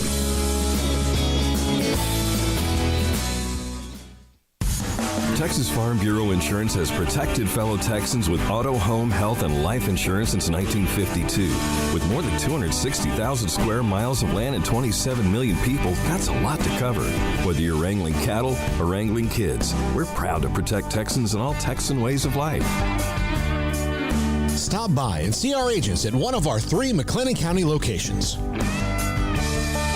Coverage and discounts are subject to qualifications and policy terms and may vary by situation. Welcome back to Sikkim 365 Radio. Check out the 365 Sports family of channels on YouTube. Brought to you by TFNB, your bank for life.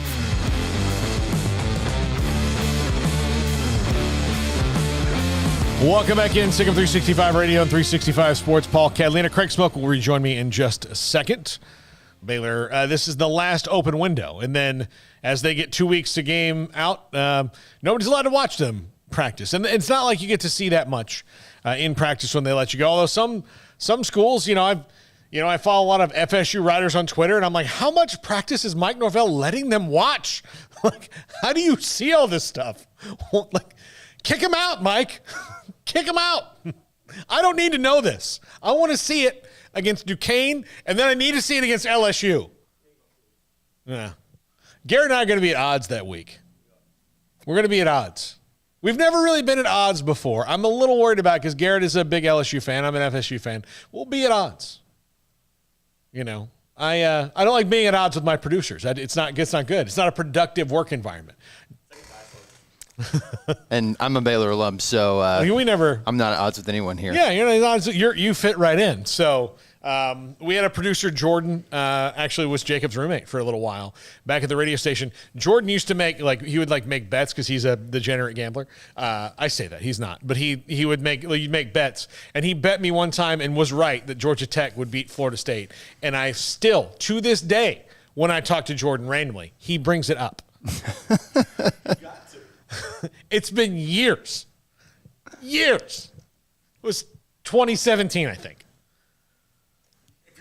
Tech, if you get a win like that, you do not let it go. Yeah, no, but he's not even a Georgia Tech fan. He was just right about the game. Yeah, so. But he was also one of your, Yankee, L.A. Laker, Dallas. The Patriots, Lakers, that's where he was that guy. And the Angels. Angels, the Patriots, like maybe USC. I think he was a USC fan. Yeah, just kind of a glutton for punishment. Yeah, I don't know. Like that. Oh, and he had the Patriots, so he, was getting a parade every other year. So that's true. Yeah, but I want to go back to this. I mentioned this earlier. There is and it's driving around Waco now, and I want in the chat if anybody has seen anything like this in your town. But we don't, they used to have the ice cream truck. I don't know if they have ice cream trucks. I haven't seen one all summer, but an ice cream truck, which is a big, gigantic, refrigerated freezer truck that a guy would drive around in, or a lady or whoever owned the ice cream truck would drive around in, and you'd drive down your street and you'd run down, and then you'd, give him $1 and you would get ice cream. Ice cream. So a couple weeks ago, Amanda and I are out on our nightly walk through the neighborhood, and she hears what is the sound of the ice cream truck. And then when it drives by, it is just like a 2002 Dodge Caravan with the door open and a piece of wood and ice cream stickers on it. And I told her, that's not an ice cream truck. We're not, even if they do have ice cream in there, I'm not giving those guys ice cream. I'm not giving those guys money for ice cream. There's just no way. There's just no way.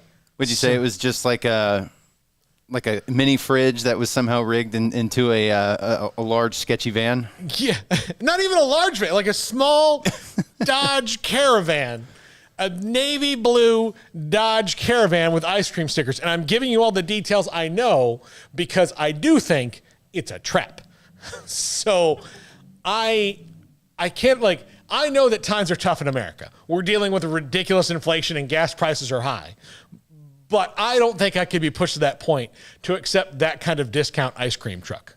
Oh, same here. And I'm a new father. I know Garrett's a dad. But that could be a teachable moment, you see that ice cream truck, stay away from that one. Not all ice cream trucks are equal. They're not there. And they play the song, and they drove past here earlier, and it's been in my head ever since then. So, again, I'm warning the 254 and any surrounding areas that this is not, there's no way they have a permit either. You got to have a permit to do that, to sell food out of a car.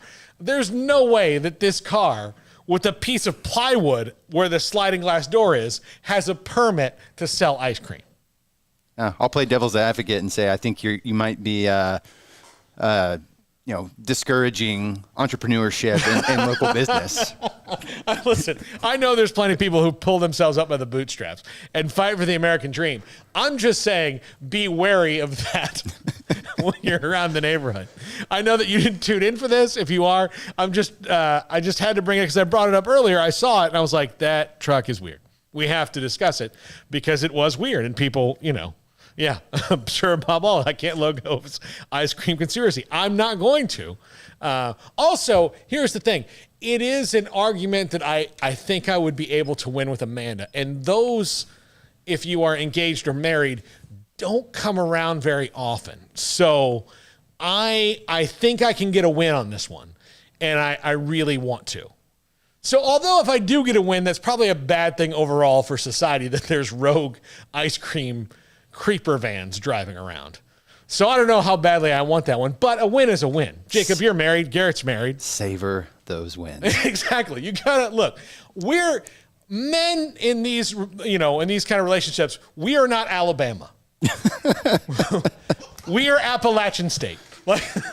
When we do it, when we get a win, we have to enjoy it. Yeah. I guess the wives are the Michigan. And yeah, we're not getting we're not at the end of the year. We're not polishing a trophy. We're not like, yes, this is a great thing. We're just happy to have been involved at all. I got to win on the ice cream truck thing, but she won on the new carpet. So there we go. I mean, there. Yeah. And I was wrong about maybe I didn't clean the counters the way that she wanted to. That's another loss I took. I take lots of those losses. It's fine, but I'm never not going to take those losses. There's nothing I can do to do it. I'm not Nick Saban. I'm Dave Shula. Like, that's who I am. I've accepted it. That's how it's going to be. And I do wonder if she's going to see this today and tell me. Oh, yeah, there'll be another L. But again, it's lots of losses. Lots of losses. You just take them. It's how you maintain happiness in a relationship.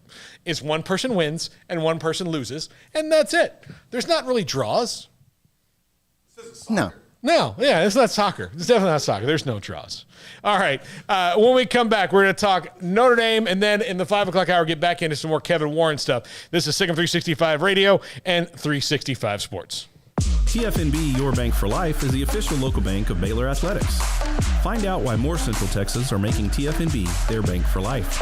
Sign up for our Edge checking and savings accounts to earn interest or cash back. With 5 convenient locations and an award-winning mobile app, banking has never been easier. TFNB, your bank for life. Member FDIC. Automatic Chef Canteen is a full-service micro-market vending and office coffee provider with state-of-the-art vending equipment, a wide variety of products, and offering custom-fitted micro-market vending office coffee solutions for your employee break room. You want a full break room solution and a workplace oasis? Well, Automatic Chef Canteen, locally owned and operated for over 50 years in Central Texas, also includes in-house mechanics on call 24/7 for fast, reliable service and maintenance. Automatic Chef Canteen, 6900 Imperial Drive in Waco, or online at automaticchefcanteen.com. Don Humidor, your home with a 48-foot walk-in humidor with the elite cigar brands from around the world, including the #1 cigar of the year, Aging Room Cuatro Nicaragua. Plus, they have the great brands like Macanudo and Artur Fuente, Rocky Patel, Aston, and so much more. CBD, great for sore muscles, aches and pains, sleep, Vita Dreams, and anxiety, mild depression, general health and wellness. Their staff very knowledgeable on the subject. If anyone is curious about CBD, ask Carol and Ashley. Don Humidor in the Townwood Shopping Center off Valley Mills in Waco. Shorty's Pizza Shack at 12th and Bagby is a homegrown, family-owned and operated must-visit pizza place in Waco. Fantastic pizza by the slice or get the whole pie to share. Great happy hour specials every single day, and it's not just pizza. Great wings. You have to try the Sikkim sauce, chili cheese fries, pizza pillows, and more. Dine in for a great hangout or carry-out. Order online at shortyspizzashack.com or do yourself a favor and bring your crew to the restaurant at 12th and Bagby. Shorty's Pizza Shack. Tell them Paul sent you by.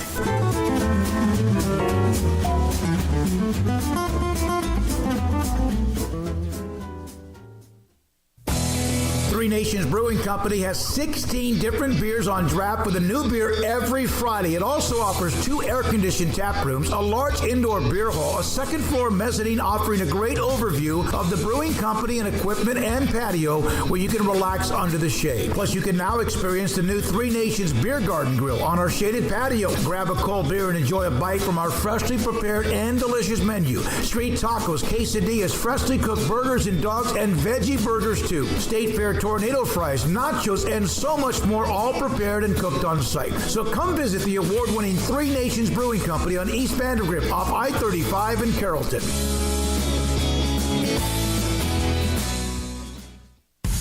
Texas Farm Bureau Insurance has protected fellow Texans with auto, home, health, and life insurance since 1952. With more than 260,000 square miles of land and 27 million people, that's a lot to cover. Whether you're wrangling cattle or wrangling kids, we're proud to protect Texans in all Texan ways of life. Stop by and see our agents at one of our 3 McLennan County locations. Coverage and discounts are subject to qualifications and policy terms and may vary by situation. Welcome back to Sikkim 365 Radio. Check out the 365 Sports family of channels on YouTube. Brought to you by TFNB, your bank for life. Welcome back. Sikkim 365 Radio, 365 Sports. Christian McCollum. Irish Sports Daily joins us now, and play action pools, and we'll talk about that at the end of the segment. We're doing some pretty exciting stuff with you guys, Christian, this year on our website when it comes to pick'em and survivor pools and things like that that people will be able to get involved with, through the channel and through the website. But let's talk about Notre Dame's quarterback decision. Tyler Buchner is the guy. Is that expected? How confident should Irish fans be about their quarterback moving forward? Yeah, Tyler Buchner was always the odds-on favorite to win this job. Since he really was spliced in. They had a lot of packages for him last year when they were Jack Cohn was the starter. Drew Pine was technically the backup quarterback and did some great things when he came in against Wisconsin and Cincinnati. But Tyler Buchner had enough of a package and showcased enough last season as that kind of running threat quarterback that Notre Dame fans were very, very excited about his potential. So coming into the spring, it was considered he was the one that had the leg up in the competition. They went through the competition in the spring. They went into fall camp. And, like you said, Marcus Freeman announced it last week. Wasn't a surprise at all to anybody. Drew Pine being the starter would have been a surprise. But that being said, Drew Pine is a very, very capable backup quarterback. I think he's still very underrated. As for Buchner, like I said, he's a tremendous athlete. Right? He was one of the a premier lacrosse recruit early in his high school career until he really transitioned to football. So he's an exciting runner. We've seen that. There's no doubt about it. The question is, can he be consistent as a passer? Didn't always show that last year. And I can tell you right now, September 3rd in the Horseshoe, the Ohio State, Jim Knowles and those guys, they're gonna force him to prove that he's gonna be a consistent passer. So we'll see. We'll see if he can be. I know Tommy Rees and Marcus Freeman, they're ready for it. They know that that's what's going to happen. So I'm sure they're going to game plan for it. And I think, they're putting the best guy out there, guy that can help win games. So we'll see. It's definitely exciting, but also a little, kind of hold on to the edge of your seat. What do you expect from that offense this year? I mean, Jack Cohn last year came in and did very well. I think probably even exceeded expectations at times for what people thought from him. And, he was a veteran. He was an experienced veteran kind of a guy. This is all new. Is it going to be kind of the same as it was last year, or do they have new wrinkles for the new quarterback? Yeah, there'll be a lot of new wrinkles. Jack Cohn, like you said, he had a great first game. Then he was really, really kind of underwhelming the next few games, and Notre Dame fans were calling for him to be benched. He was taking a lot of sacks. But the thing that would happen was they'd get into a 2-minute offense, and he'd look great. So about midway through the season, Tommy Rees and those guys, they changed it up, and they said, let's just get the ball out of his hand as quick as possible. And once they did that, he kind of took back off. The offense should be quite different now with an athlete like Buchner back there. So they're definitely going to mix in a lot of quarterback runs. He's going to be a threat, even if you say Ohio State they're going to make him prove he can pass. Well, they're also going to have to respect the run, right? So read option, everything, him rolling out, everything. He's the kind of quarterback where you're probably going to need a spy on at some point, and the kind of guy that 3rd and long, things break down, he'll be able to pick it up with his legs. But in addition to him, having to prove it as a passer, Notre Dame has suffered a lot of injuries at the receiver position. They had Avery Davis go down just last week. He would have been a 6-year senior, lost for the season. A true leader in that room, not just in the room, in the entire team. So the receivers are going to be a question mark. They have Lorenzo Styles. He's going to be kind of asked to lead the way. Braden Lindsey's another experienced receiver. They're going to be looking for some young guys like Jaden Thomas and Deion Coley to step up. But the one guy that's really, really popped this fall camp is the freshman Tobias Merriweather. How much can you ask for a freshman right away? Probably not a whole lot, but this kid is different. I know a lot of people think, he's just a tall, fast receiver. He's not just a tall, fast receiver. He's a tall, fast receiver who can run routes and has superior ball skills. So at some point, he will be a playmaker for Notre Dame. Will that be this season? Will that be early in this season? Maybe later in his career? I don't know, but we're going to find out. And Tyler Buchner is going to need some help from that receiver position. Obviously, at tight end, Michael Mayer is one of the best tight ends in the country, if not the best tight end in the entire country. So expect him to get a lot of targets. So this is a team that loses Brian Kelly, although, when you hear both parties talk about it, they were both kind of ready to move on. And Marcus Freeman has youth, energy, and all that. They're still picked fifth in both polls, or fifth or sixth to start the year. So there are high expectations there. Is there anything that would lead you to believe that this team is not deserving of a top 5 or 10 ranking? Yeah, I mean, deserving of the preseason rankings are always kind of like how much. It's dubious, yeah. How much to be based off last year. So in terms of do they deserve it going into the season, I mean, I guess you can see that. But if you're asking me, do I think there's a good chance they finish way behind that in the final poll? Yeah, absolutely. I mean, they have a relatively easy schedule, but they have 3 huge games. You mentioned the game in Columbus to start off. I mean, they're 14.5-point underdogs. So, how often is a top 5 preseason team 2 touchdown underdogs in the open? Then they have, they're going to play Clemson. They play Clemson at home in November. But, depending on how things shake out and how things go with Clemson, Notre Dame, that could be a pick 'em, or Notre Dame could be an underdog there. USC under Lincoln Riley now, with Caleb Williams and Jordan Addison out there.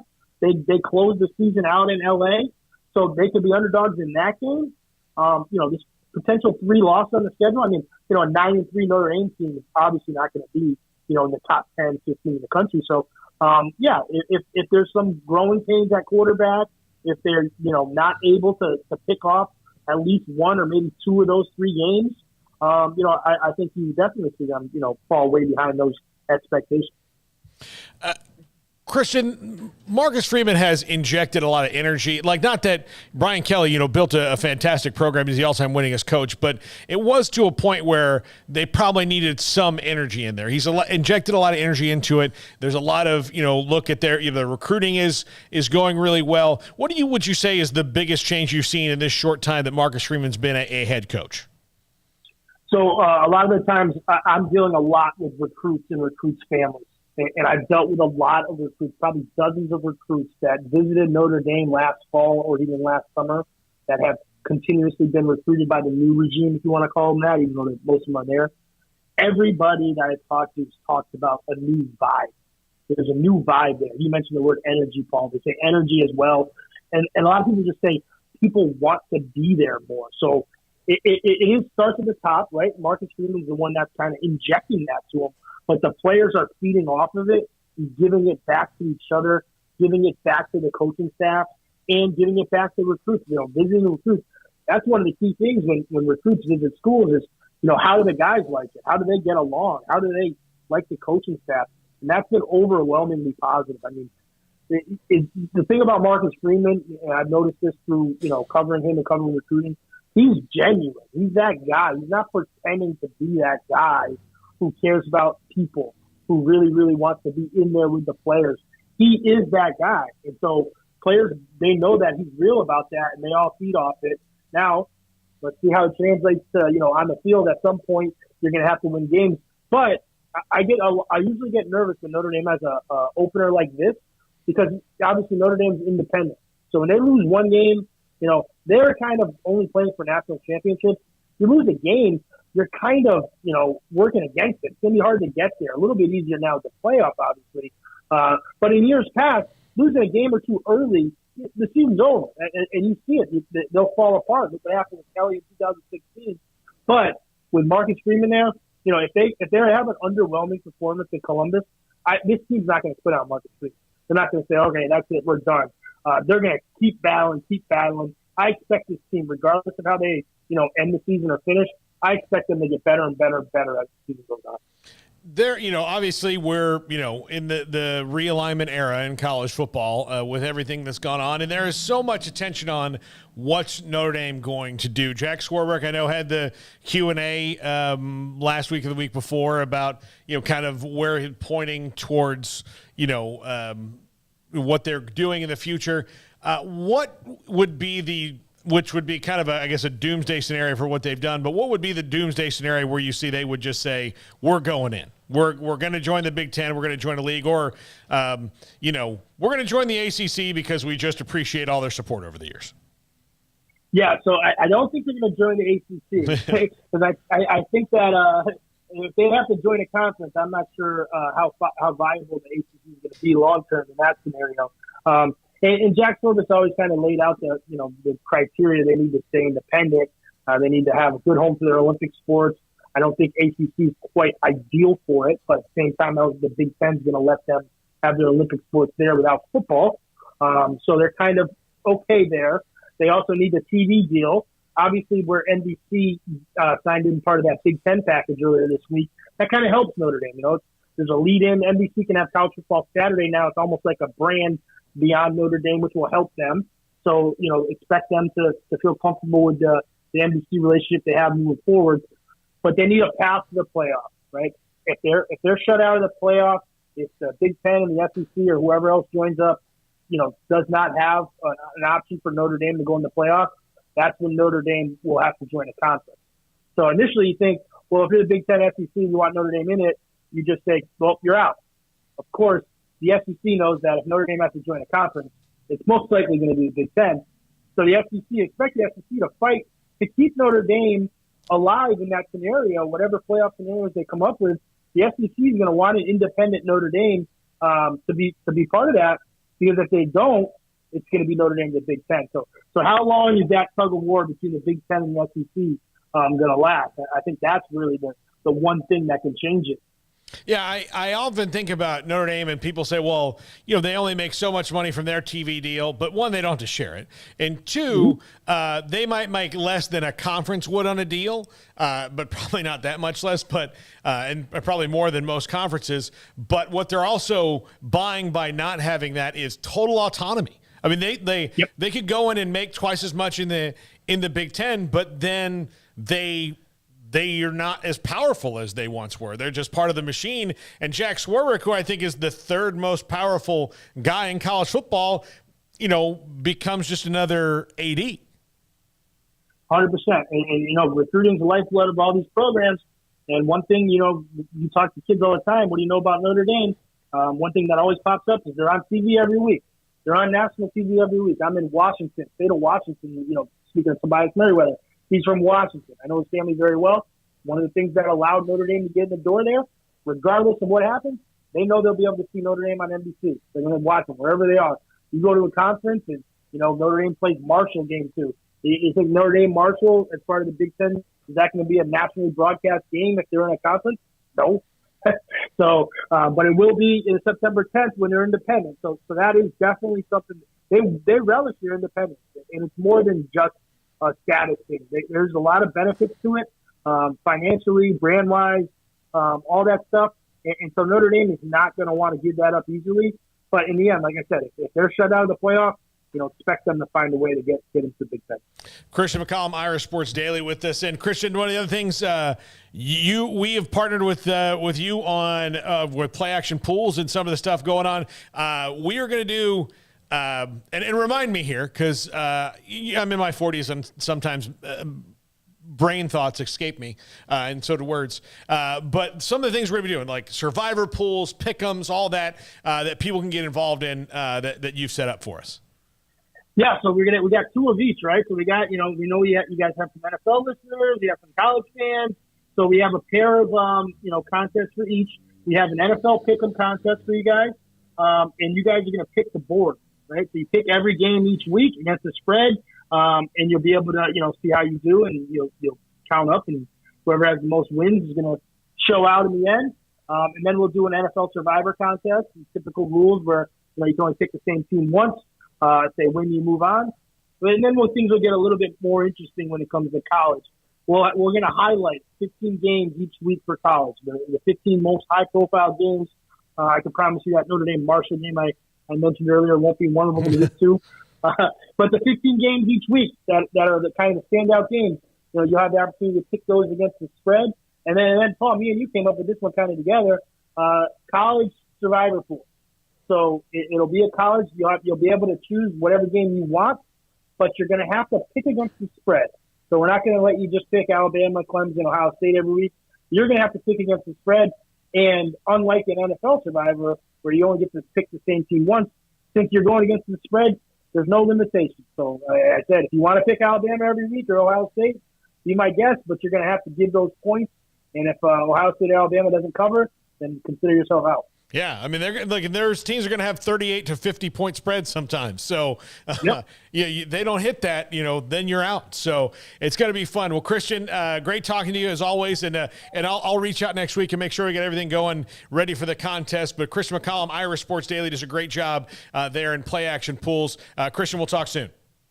Thanks a lot, Paul. All right, there you go. And, that's our Notre Dame. Pretty interesting what's going on there. And Craig rejoins us now, and you heard him say it. Path to the playoff. That's the only thing. So all these people saying all this stuff about Notre Dame wanting to join, the only thing that's going to make them change their mind is if the rules change and they can't win a national title. Yeah, that makes sense. I think a lot of that talk by, in particular, Big Ten fans that were like, well, they have to do it. They have no choice. Their arms twisted. I saw that time and time again over the last few weeks of look at the money figures. Notre Dame, they can't pass that up. Notre Dame, no one's giving them $60 million per. They're going to have to bang on the door of the Big Ten. They're just going to have. Notre Dame's going to have to do something. Imagine saying that and really believing that Notre Dame's going to be forced into doing something, because I don't believe that for 1 second. I don't believe it for one single second unless the figures that were brought back to them were so minute compared to what the Big Ten's getting, and the playoff suddenly, takes a turn to where, I don't know, a Notre Dame that's been making it every year they've been eligible in a 14 playoff suddenly doesn't have a way in. Okay, sure. How does that happen exactly? Yeah, it's 4 teams and they get in when they want to. It's going to expand or stay the same, and they're suddenly not going to be in because of conference affiliation, I guess, is the only reason why, right? Yeah. So, in theory, then, that would take some maneuvering to explain how, the Big 12 champ or the Pac-12 champ.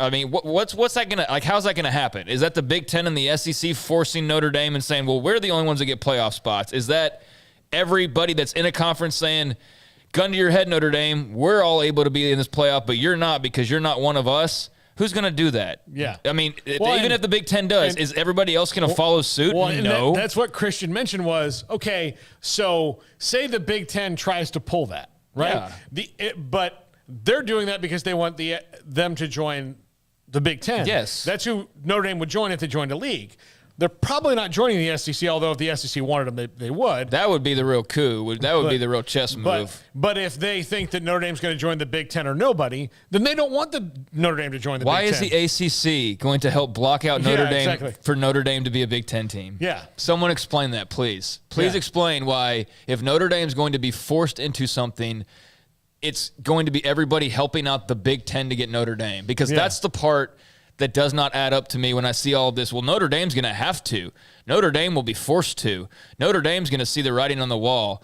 There very well may come a point where the money doesn't stack up. I understand that. But I also think there's far too many people that get blinded by the TV money alone. Mm-hmm.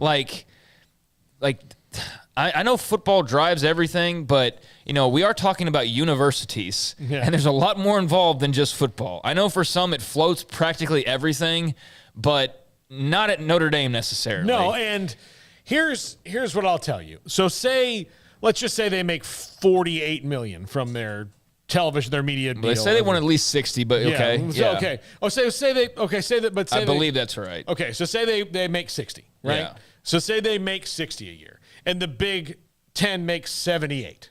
Okay, Right. that's $18 million. So, you don't have And to be clear, before we start getting into no, actually, Kevin Warren did. No, we're talking about just the TV pay, or just, what are we talking about? TV, so we can Tier 1 and Tier 2. Okay, rights. so there, Tier 1 and Tier 2. So, $78 million.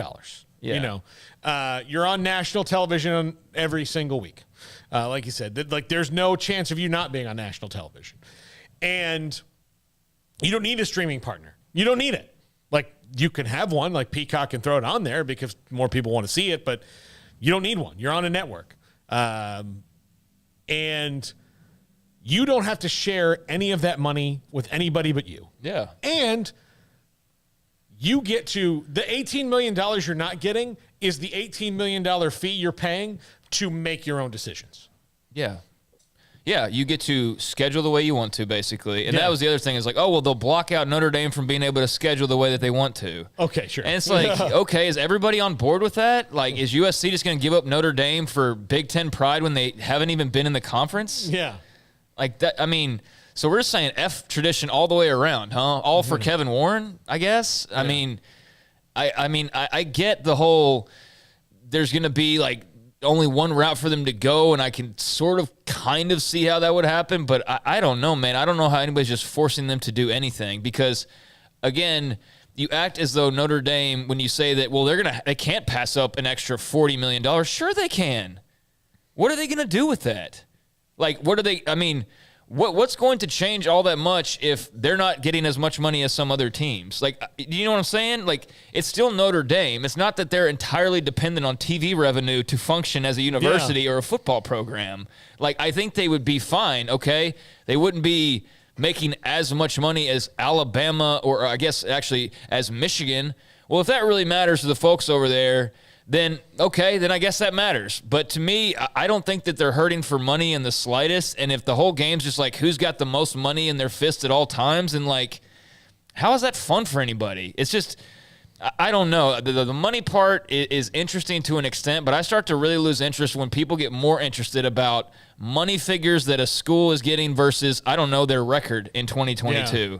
Like, that's when I just start to go, like, I love the realignment stuff. I think it's fascinating where all the chess pieces are going to go. But, you know, in terms of some of the financial, like, well, they're making more than, yeah, that's cool. But I don't think everybody involved is always just so focused on the money that, yes, it's the driver of a lot of things, but I don't think that would be the thing that, you know, makes Notre Dame anything. So, yeah, it would be the playoff, like you said. But right now, in a 14 playoff, they have as good of a shot as anybody year in and year out, and has been proven with their selections. So, I mean, yeah, show me a scenario where suddenly they're blocked out of a playoff because all the conferences are going to come together and force them out of it, or just the Big Ten and the SEC have their own thing, I guess, and the SEC is just going to go along with the Big Ten and say, yeah, let's block Notre Dame out. And the only way to let them in is if they join your conference, Kevin. Not ours, but yours. Yeah, let's do this to benefit you. What? Yeah. Is Greg Sankey going to do that? No. I don't think he's going to do that. I really don't. Look, and as powerful as Kevin Warren has become, Greg Sankey can wake up in the morning and make just the same kind of decision like that. And if Notre Dame were to be left out, you mean to tell me that everybody's just going to be like, all right, sorry, Notre Dame, you're not involved anymore? Like, they're not going to go link up with the Pac in the Big 12 and whatever and be more of like a real college football in the way that we knew it versus whatever Kevin Warren is cooking up as far as like money for players and things like that, which that's not an argument about whether that's right or wrong or not. That's just like clearly the direction as of his words today that they're going. I mean, what are you going to just leave like Notre Dame locked out and they're just going to sit there in the rain and just not react to that in any way? Like, I don't know. That's why this end game to me is very fascinating. And yeah, I just don't see the motivation right now, just me personally, for Notre Dame to join. If it became a point where it's like $60 million more than their $60 million they're making, then I think we start to get in territory where like it's just gobs of money to the point where you're like, okay, everybody, it's like live golf, you know? Yeah. But I don't think that's what we're talking about right now. I think we're talking about, 20, 30, maybe even 40. But, you know, that's also what we know of Notre Dame right now and what they're doing, not what they could be making in a newer deal as well. So, yeah, I'm not on board the whole Notre Dame's going to be forced into doing anything just yet, and especially not like the Big Ten somehow going to force them to join the Big Ten and then everybody's just going to sit around and let that happen. If they do something, they will do it on their own volition, and there will be a big reason to do it. But I don't, quite frankly, just as a casual fan, I guess the evil side of me wants Notre Dame to join so that they're just like everybody else. And then the uniqueness of college football side of me doesn't want them to join because I do think they are the wild card that makes everything more interesting, as hard as that is to say, because we're all supposed to hate Notre Dame, actually. But they are the one that's kind of keeping this super interesting because they are that wild card that could sway things totally in one direction or keep things really kind of chaotic and uncertain and not allow a total hostile takeover, so to speak, of by 2 leagues. Well, and look, them wanting their independence, and look, Jack Swarbrick, he is the third most powerful guy in college athletics, if you really think about it. And he would just be a commissioner. He would just be an AD. Or AD, be AD, an AD, yes. but like he would be giving up all of that sway. Granted, he would be like the Texas AD back in the day, where you were a little bit higher than the Missouri AD and the Baylor AD and all that. But no, in this new setup, no, you'd really just be like the Alabama AD. You'd have like obviously a school with more influence, but the uniqueness of that would be totally different because you would just be eye to eye with everybody. You'd be eye to eye with Arkansas's AD, and you'd be eye to eye with Missouri's AD and Alabama's and or the Big Ten version of that. Yeah, exactly. So it doesn't make sense to me. We'll take a break right here. We are going to talk more what Kevin Warren said to Bryant Gumbel as Bryant Gumbel did this. That's what he do. 20 teams. I honestly don't know. Is Real Sports still a thing? Is he still doing that? Yeah, still doing that. That's what this interview is on. So, and he would cross his legs and uncross his legs and then lean up. That's Bryant Gumbel's move. When he gets really into you watched a lot of Bryant Gumbel. I do. I've watched a lot of. I like Real Sports. I'm not a huge fan of Bryant Gumbel, but like I do like Real Sports. They do really good work. They do a good job. Yeah. They do really good work. Several different Real Sports stories have had me bawling. Like straight up and down bawling. They were so good. One about a kid who his golf swing was just like Tiger Woods, and his dad went off to Afghanistan. He didn't want to play golf anymore, and they had one of those things where like he like the dad came back in and like took him to play golf, and then I'm almost getting choked up talking about it right now. But like the kid, it was so good. The kid had been so depressed and so bummed about his dad when they wouldn't play golf again. I was just like, oh my God. This is so good. Seriously, tears in my eyes right now, thinking about something I watched 9 years ago. That's how good that piece was on Real Sports. So, they do a good job. But we'll talk to Kevin Warren when we come back. Signal 365 Radio, 365 Sports. With so many companies and policies out there, it gets so confusing shopping for insurance, and I never know if I'm getting the policy that's right for me. Luckily, I met the team at the Niche Group Insurance Agency. With the Niche Group, you can go to one company and get access to coverage options from many insurance carriers, and you get to speak to a real person about your specific coverage needs. With the Niche Group, I know I'm getting the right coverage at the right price. If you need insurance, talk to the experts at the Niche Group at 1-800-258-8302. At Ideal MRI, we feel blessed to be a part of the Waco community. We're a small family business right here in Central Texas, and our goal is to bring down the cost of healthcare while maintaining high quality. At times like this, the cost of healthcare has never been more important, and unfortunately, significant illnesses and injuries still occur. That's why Ideal MRI is open and here to serve you through the difficult time. We offer premium MRIs just like a hospital with state-of-the-art technology and specialists, but you'll pay less.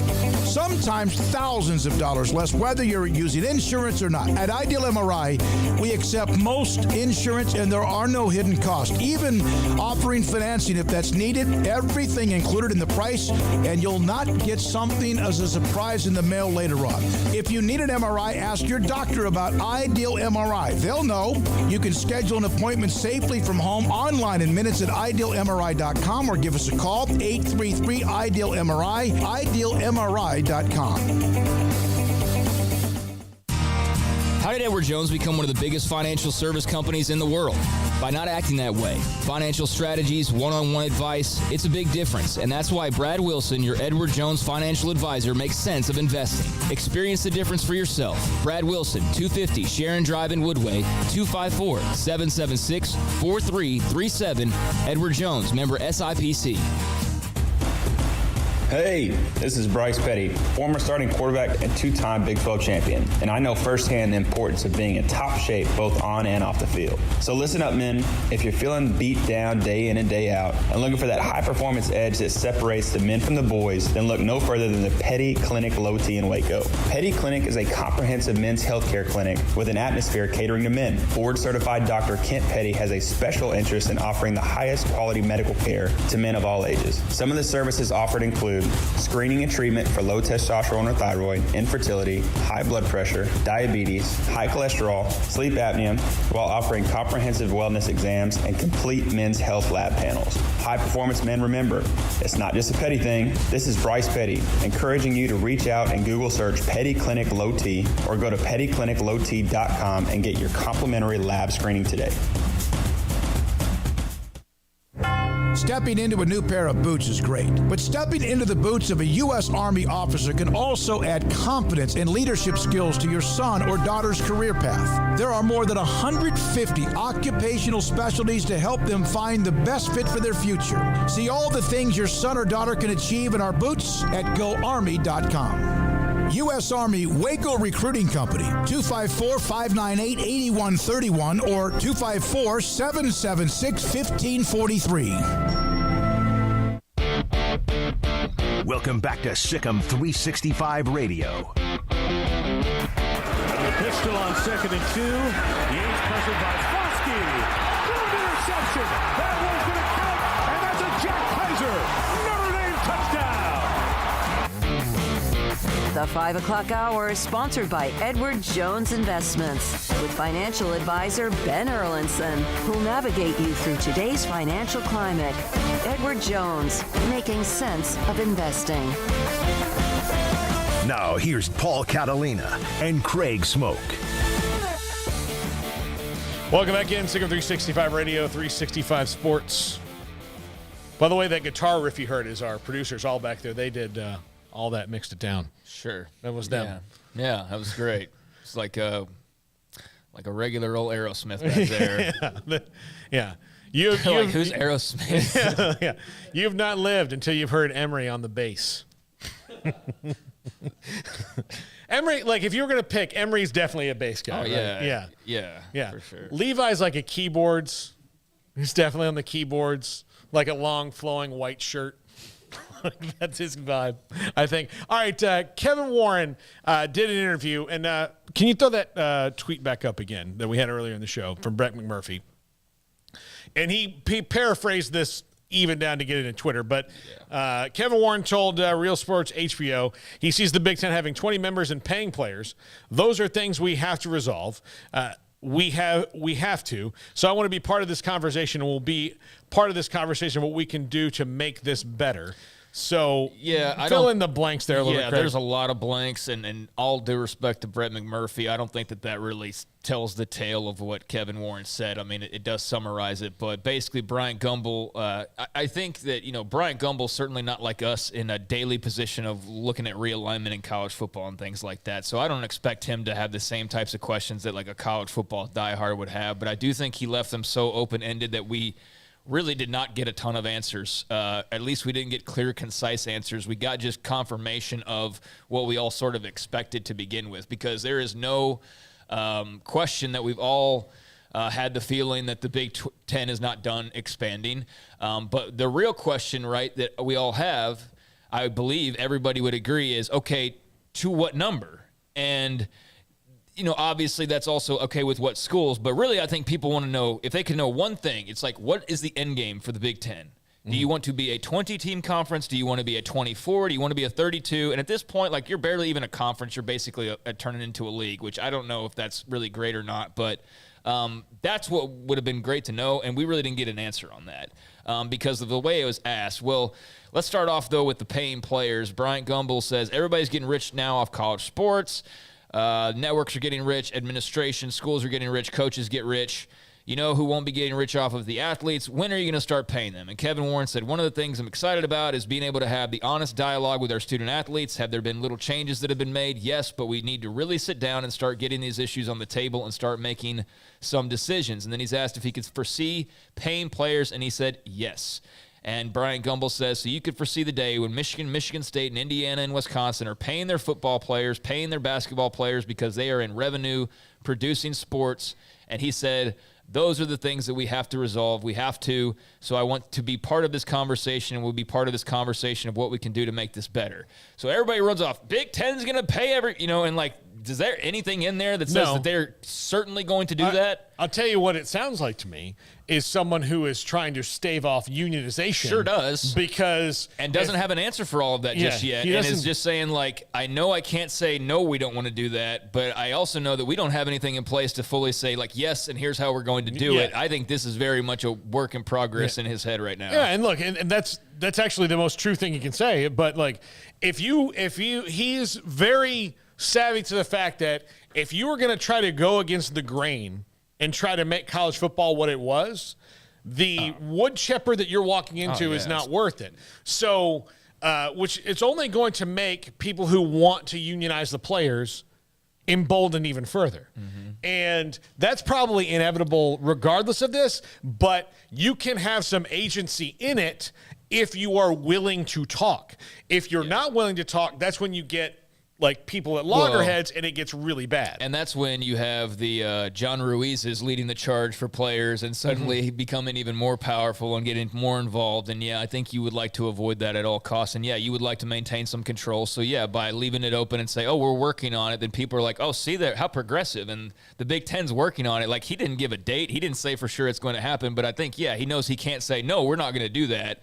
And I think he also knows that that's his advantage right now, among other things, is the fact that there is this thought now, at least out there, that they are going to be the progressive conference that's going to lead the charge there. And quite frankly, with their TV deals, they can afford to do it in a way that really no one else outside of the SEC, in theory, would be able to do it. So if you are really trying to collapse like half of college football or college sports for that matter, you are in a position to be able to do that. Like, he doesn't have the full infinity gauntlet on his hand right now, but he's got like 3 of the stones, I think, or 4 of them out of the 5. And I think he realizes that. But that is an advantage that he kind of has because of the money being thrown out there, that if somebody were going to do it, you would think it would be the Big Ten. And so why not keep that card close to the vest? Don't play it until you have to, but know that it is an advantage you have right now to kind of keep hold over the sort of the bigger picture. Yeah, I think one of the funny arguments that was made before, because when you said... that's a complicated thing, man, it is very we're talking about. Starting to pay... players like regular, like employee, like that's really complicated. Yes, but one of the arguments, and I do like that he's not trying to make this one, was, when they started making TV deals a few years ago, they were all of a sudden, so you're in the news and you're making hundreds of $1 million TV deal, and then when the players say, hey, why don't we get you that money?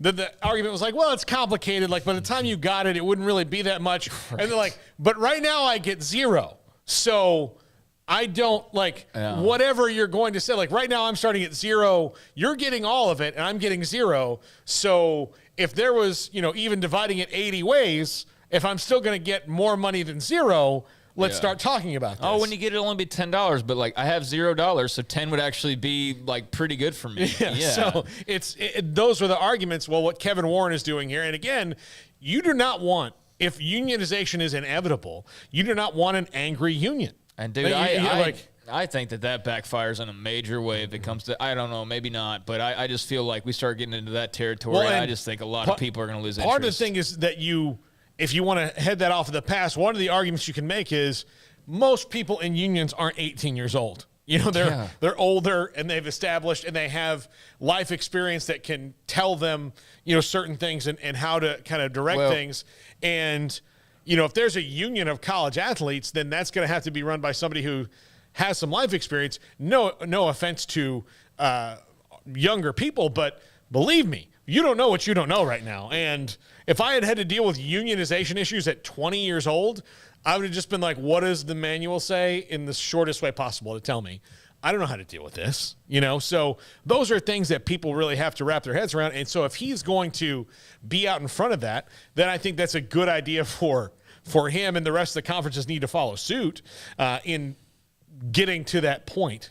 Yeah, let's circle back though, because that's down the road. Yeah. Again, that's another thing where we can speculate all we want to on what unionization in college sports would look like, but that's not even on the front presses right now. So yeah, how they figure that out will be interesting. Kevin Warren's obviously leaving that door open because the dumb thing to do would be to close that door. So he's leaving that open, but anything they're unionizing or they're going to start paying players, I think they realize that's inevitable in some form or fashion. I don't know if that's unionization, but Kevin Warren is just acknowledging it, and he's kind of saying the same thing that I believe, and I don't follow him on a daily basis. So if you're a Big Ten fan who listens to everything Kevin Warren says, I might miss a couple spots, and you can fill those in for me. But I believe that's basically what he's maintained in all his recent comments regarding the payment of players on a regular sort of payroll type of a deal.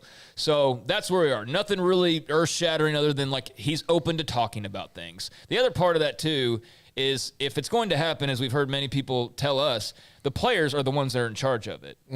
They're the ones that have to unionize and get together and all of that. It's not going to be like the adults come in and say, all right, everybody just sign this paper. You're all in this like, no, the athletes are going to have to lead that charge. And that's where it's like super complicated because think about how diverse you're talking about sports-wise, just people-wise, belief-wise, all that stuff. So anyways, on to the expansion side of Kevin Warren's comments with Bryant Gumbel.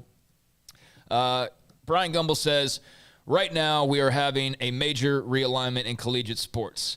Kevin Warren says, and I think during that period there's going to be a lot of disruption, and that's okay. We need to embrace it if we want to make sure that we continually build college athletics in a position where it's here 100 and 200 years from now. So you can read into that kind of how you want to. I mean, that might be part of the paying players to ensure that it's still around 100 years from now, because it's definitely not likely that we'll see this exact same model still being exercised 100 years from now, the way that it has been over these last several decades.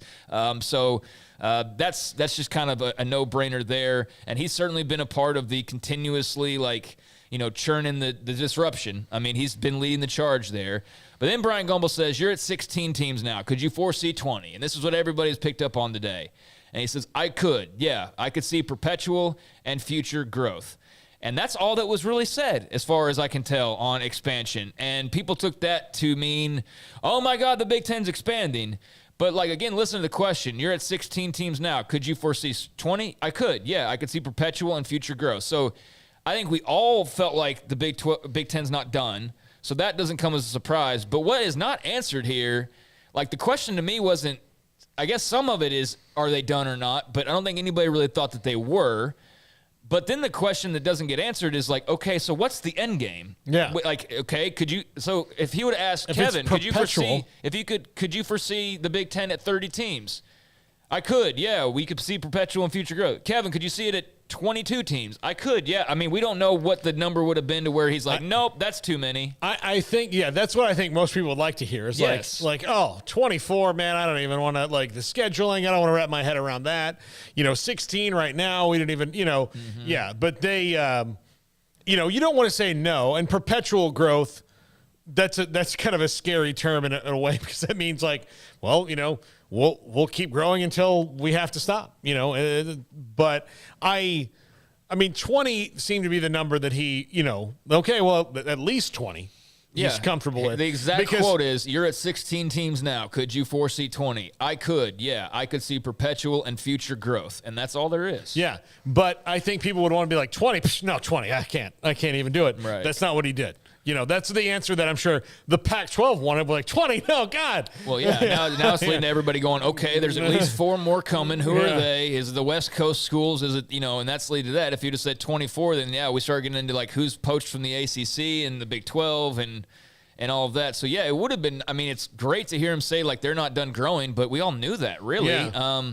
So I don't think we really learned as much as maybe the reaction would tell you, based on how I kind of saw the scuttlebutt earlier today of oh my gosh, Warren said they're still growing, and that's but if we got Kevin Warren on this show, I think the first question that I asked him, which we never do it, but if we ever did, we've gotten 2 different conference commissioners. They're just from this conference right here, and actually 3 if you count Chuck Ninus, so the old one. We've had all the Big 12 guys, but if Kevin Warren ever came on this show, the really only thing I'm interested in is my same question as well. Is what, so the year is 2037. Everybody's grants of rights have changed and moved all that. What does college football look like? Yes. That's what I want to, what is your end game here? And there is an argument to be made. Jacob said this during the break, that maybe they don't really have one, that they're just grabbing every bag of cash that falls out of the machine, and then they'll work it out later. Because right now, they could be the dog that caught the car. All right, I got it. What do we do now? But I don't think it's quite that. Or there is an end game here. They're just not saying it because that would, throw off their game of being able to kind of just play these the big chess pieces. Yeah, I mean, exactly. We've seen him clearly make, chess moves. He totally fooled the ACC and the Pac-12 with the alliance. I mean, in so many ways, you can say, well, no, they accomplished what they wanted to. They stopped the expansion of the playoff. And how's that working out for the Pac right now? Yeah. How's that working for the ACC as they sit there stuck with programs that would probably love to jump at the cash that they're seeing right now, but they can't. And so they kind of got played as well. But yeah, I mean, I think I'm with you on it's. What is your end goal? Do you want the Big Ten to be a 45 to 50 team league of its own, opposite of 45 to 50 team SEC? So basically, you just stripped away. I mean, this is the thing. You just take away the NCAA, and now the schools are doing all of that work in their own way that they've shaped. And I think we're heading towards that direction. But like, who's involved and who's not? Who's in? Who's out? And yeah, that's the question, I think, more so. I mean, if you're a Big Ten fan, obviously you're interested in the fact that USC and UCLA and whoever else may come along. But, I mean, doesn't it get to the point where it's like you're going to be playing – it's going to be like the SEC situation where you don't see somebody for like 7 years on the schedule. And I know they've set up ways to do that, but you get so big that it's not even a conference anymore. Mm-hmm. And so is the goal to maintain kind of like the conference feel, or are you just saying, screw it, we're going whole league, baby? Or we're going the AFC-NFC thing. Well, the AFC-NFC thing's fine, but like I said, they've already passed the number of teams in both the AFC and the NFC. They're right on target with it. 16 teams, right? Well, right? It's 16. So like they're right the now, same amount right now, but they're obviously going to continue. So they're going to be bigger than the AFC or the NFC as soon as they add one more team. Yeah. So, yeah, I mean, that's my question, too, is just what ultimately is your end goal with all of these disruptions that you've created? And what does college football, to your point, look like in, 10 years from now? Yeah. My follow-up question would be, all right, just so those fan bases can, gird their loins, so to speak, who do you want to leave out of this? Who are you not interested in bringing with you at all? Just list them right now. Right, so yeah. They can, I mean, he wouldn't just say save us that, the years of like struggle and worry and all that crap that everybody's having to scramble around with right now. Yeah. How big do you really have to be to fit what you like? Well, and how big do you get to the point where it's not even the Big Ten anymore? Yeah. Like, that's my question. I mean, does it feel like the Big Ten if all of a sudden like half of the other schools are in there with Michigan and Indiana and Ohio State? Because it's going to be hard to feel like the Big Ten for me with just the LA schools popping in there. So if all of a sudden there's like another 4 or 5 schools and it's Oregon and Arizona or whoever the hell, I mean, yeah, it's technically the Big Ten, but is that the Big Ten I grew up with? No. So that's where I'm curious of how he foresees. I mean, maybe the Big Ten we grew up with is just dead and gone and move on. It's over. It's done with. Things change. I don't think you really had to do that, though, to accomplish ultimately what you wanted. So what is it that you want to accomplish? Yeah. And again, that's the big question that nobody has the answer to outside of maybe Kevin Warren and maybe Greg Sankey. But other than that, everybody else is just kind of having to be at their mercy of what their next shockwave could be that shakes up things that's totally unforeseen. Because so far, the moves that have been made were totally unforeseen for the most part. I mean, you could say that it only makes sense that USC or an OU or a Texas would eventually be unhappy enough that the money's just so wrong that we're bigger than y'all. We've got to go get our money because we deserve that much. You could foresee that. But the way it happened, no, absolutely not. Nobody was predicting that. So, yeah, I don't know. I mean, disruption, be interesting to see how much more of that there is in store. But, yeah, I felt like there was some things that were, I guess, sort of eye-opening or just confirming, but nothing that was like, all right, they're going to 24, baby, and that's what you can circle on the calendar. But that's part of the plan, I'm sure, is to not have everybody aware of what exactly you're trying to pull off years ahead of time. And I still just lie in wonder of the man who almost torpedoed 16 or 14 athletic departments' budgets for a whole year by canceling football season and is now the king. Yeah, I saw somebody, who was it? That's a heck of a 2 years, man. Gave credit to the Nebraska folks who, put a stop to them canceling the season for all intents and purposes. I mean, they were the stop sign, I guess, that helped that everything kind of slow down before, they just took it off the tracks entirely and didn't have a season whatsoever. So, Nebraska folks deserve a lot of credit for kind of putting a stop to that or at least slowing that process down. But, what an incredible 2 years or 2-3 years now that have been wildly different in wildly different ways. And who knows what's in store, because now the guy that was being made fun of is kind of one of the guys that's in charge, and we have no idea of what his vision for college athletics really is. As much as this quote might have just confirmed some things, you still don't know how many teams the Big Ten's pursuing. It could be 20 and could be perpetual. Yeah. For all we know. Yeah, perpetual. That's forever, right? That's Yeah. forever. Yeah, we won't stop. Yep. They're just going to keep growing and growing. All right, when we come back, the top 5 at 5:55. This is Sick 'em 365 Radio on 365 Sports. This month, Allen Samuels is having the Make This the Summer event on the new 2022 Ram trucks. Designed to be durable, functional, and stylish, these legendary award-winning trucks give you that first-class feel. Luxurious leather-trimmed seating options, exceptional legroom and storage, plus surround view camera options that you'd expect from a premium truck. Come see our selection today or browse online at allensamuelsdcj.com. Allen Samuels in Waco, the place to shop for Ram trucks. Baylor University is where lights shine bright. So, let there be light. Let there be roommates and teammates, scholarship and championships. Let there be fresh starts and new traditions, fast friendships and lasting impacts. Let there be laughter. Let there be joy. Let there be light. Baylor University, where lights shine bright.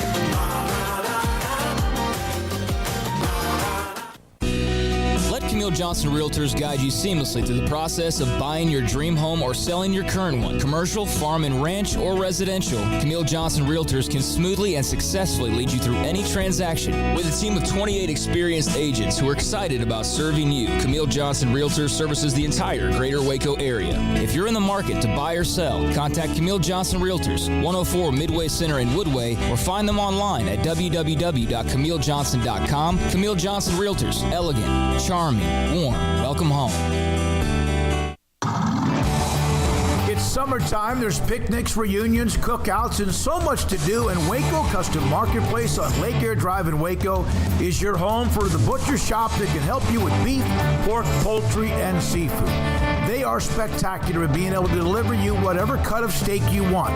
Bone-in ribeye, however thick you want it, that's great. They'll do it. Sirloin, T-bone, porterhouse, bacon-wrapped filet. And, of course, as I mentioned, they have pork, poultry, and seafood. Their Norwegian salmon is spectacular. Also, all of the sauces and seasonings you'll ever need, all the ingredients you'll ever need to make sure you have that perfect, flawless taste. So it's delicious whenever you take something off the grill. And a full-fledged bakery as well, with fresh baked bread and kolaches every single day. Up and down the aisle of Waco Custom Marketplace, you also have what you need, from knickknacks to snacks to more, at 425 Lake Air Drive in Waco, Waco Custom Marketplace.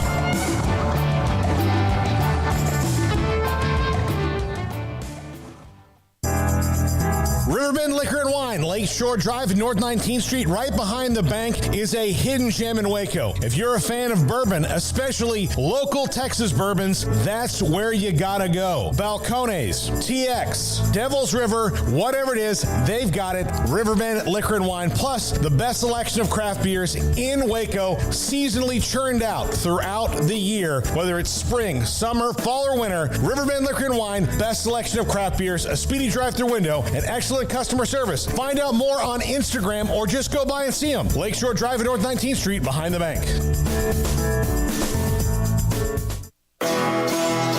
This is Paul Catalina's Top 5 at 5:55. Welcome back. Sick 'em 365 Radio, 365 Sports. Paul Catalina, Craig Smoak, Jacob Wilson. Doing a great job throwing the switchers today. Garrett Ross back there, Levi Caraway. Faith Lynch back in studio today working on some stuff. It's always good to see Faith. I don't think Faith can hear us because she's got her earbuds in, or she can hear. Okay. Faith is here. I can tell she looks a little bit beat down. She's been hard at work at getting ready for the volleyball season. Nice resting on the couch. We want her to be locked and loaded. Yep. Ready to go. Got to represent. Yes. And Faith, what's your Olipop? Yes. Faith, what is your Instagram? FLINCH _6. Go buy some Olipop from Faith. Go do that. Support student athletes. Support student athletes. I'm trying to go on Open Doors and endorse Faith. Go on Open Doors, find Faith Lynch and endorse her. And of course, Emery Winter. Yeah, she's our Quinn Ewers. We got $1 million we got to pay her somehow or another. I would rather buy kombucha from Faith than that guy. Yeah. I would. Oh, for sure. For sure. Yeah. I don't even drink this stuff, but look. If Faith came in here with some kombucha, I would buy it and drink it. All right, top five quarterbacks facing the most pressure in 2022. Number 5, Cade McNamara, Michigan. He's got a younger guy nipping at his heels. Has to, the expectations in Ann Arbor is that you repeat what you did last year, which is beat Ohio State, win the Big Ten, and get to the playoff. I don't think there's any, we hope you just do well anymore. Like they've gotten a taste of steak at Michigan again. They're not going back to beanie weenies. They're absolutely not doing that. They tasted the steak. They thumped Ohio State last year. That is in their system. That's a lot of pressure for Cade McNamara. I think he can handle it, but I think there's a lot of pressure in Michigan to repeat what they did last year. Well, hey, man, if you're talking about titles and winning and all that, there's going to be pressure. Yeah. So, I mean, if you don't want that, then go to some other school that's not Michigan and compete there and don't worry about wins and losses. So, I mean, you're either built for it or you're not. He was built for it last year. He should only be more built for it this year. But, yeah, he's got to win the quarterback job first. I mean, I would think he does. But, apparently it's still close. And then again, we don't really know what that even means. That could be intentional because they used both last year and to great success. But that could be intentional because you just don't want to name a guy, or like every staff does it kind of differently. We've seen like every scenario at Baylor at this point over the years. And so, yeah, I'm curious to see what that final call is. But yeah, absolutely. There's a ton of pressure on his shoulders, on Harbaugh's shoulders, on the Wolverines as a whole. Like, this is what you've been wanting.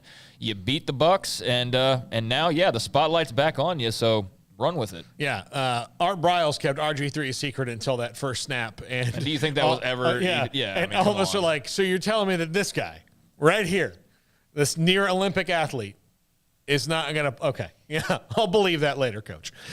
Number 4, Tyler Buchner at Notre Dame. Look, he's coming in. He's got lofty expectations, and this is a team in Notre Dame that is picked in the top 5.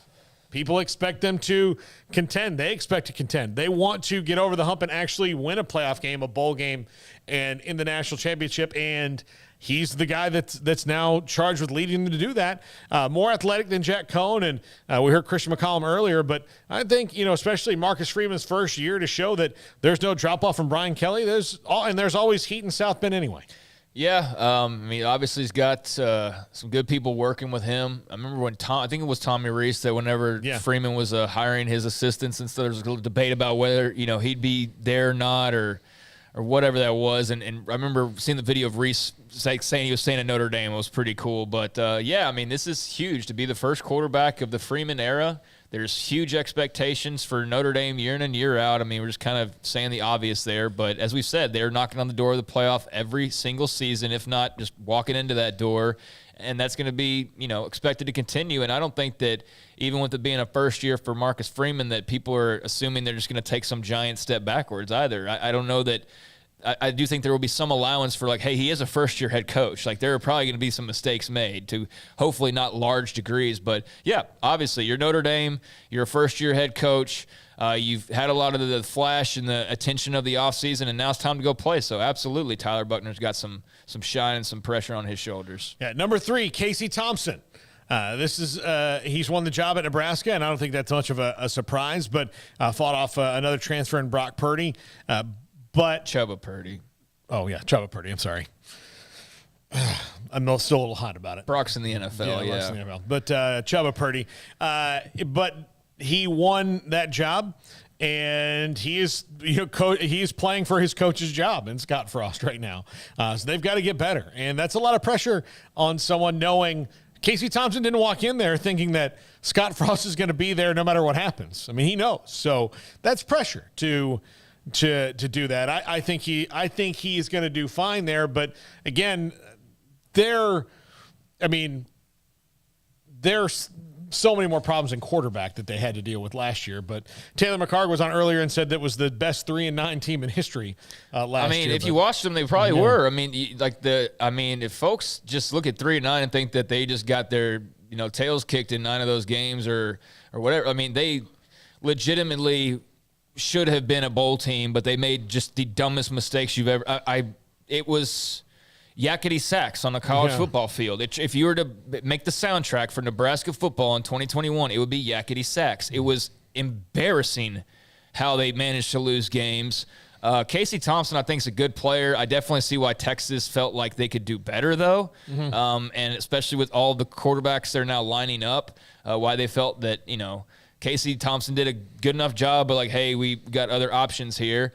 I think Nebraska, makes sense as a landing spot. And Scott Frost, I don't think he's forgotten how to coach offense or college football. I just think they're a really poorly disciplined, unlucky team with just bonehead mistakes, the likes I've never really seen from I don't know. I don't even know what to compare it to. And almost a completely new coaching staff outside of Scott Frost. Well, yeah, and then you got Mark Whipple, so, that should shake things up in a positive way. So new quarterback, new OC, a lot of confidence, and the only thing really that's kind of dampening that is just what has to be done to ensure Scott Frost has a job after this year. Yeah. I don't think that they know that going in, hey, if Casey Thompson helps them win 8 games, Scott Frost is safe. Folks in Lincoln can, say if there's a number out there. I don't believe that there is, though. Casey Thompson's going to be very interesting to watch there in Lincoln, and I like Nebraska. I hope the best for him. If they're 6-6 but could have been 9-3, some of the same things happen. And they lose because of 2 special teams errors and that kind of junk like last year. Yeah. I mean, it's 6-6 and they're better in every aspect of the game. Then you probably keep Scott Frost because they're trending in the right way. Sure. But 6-6 and they still lose games the same way, then you may have to just move on.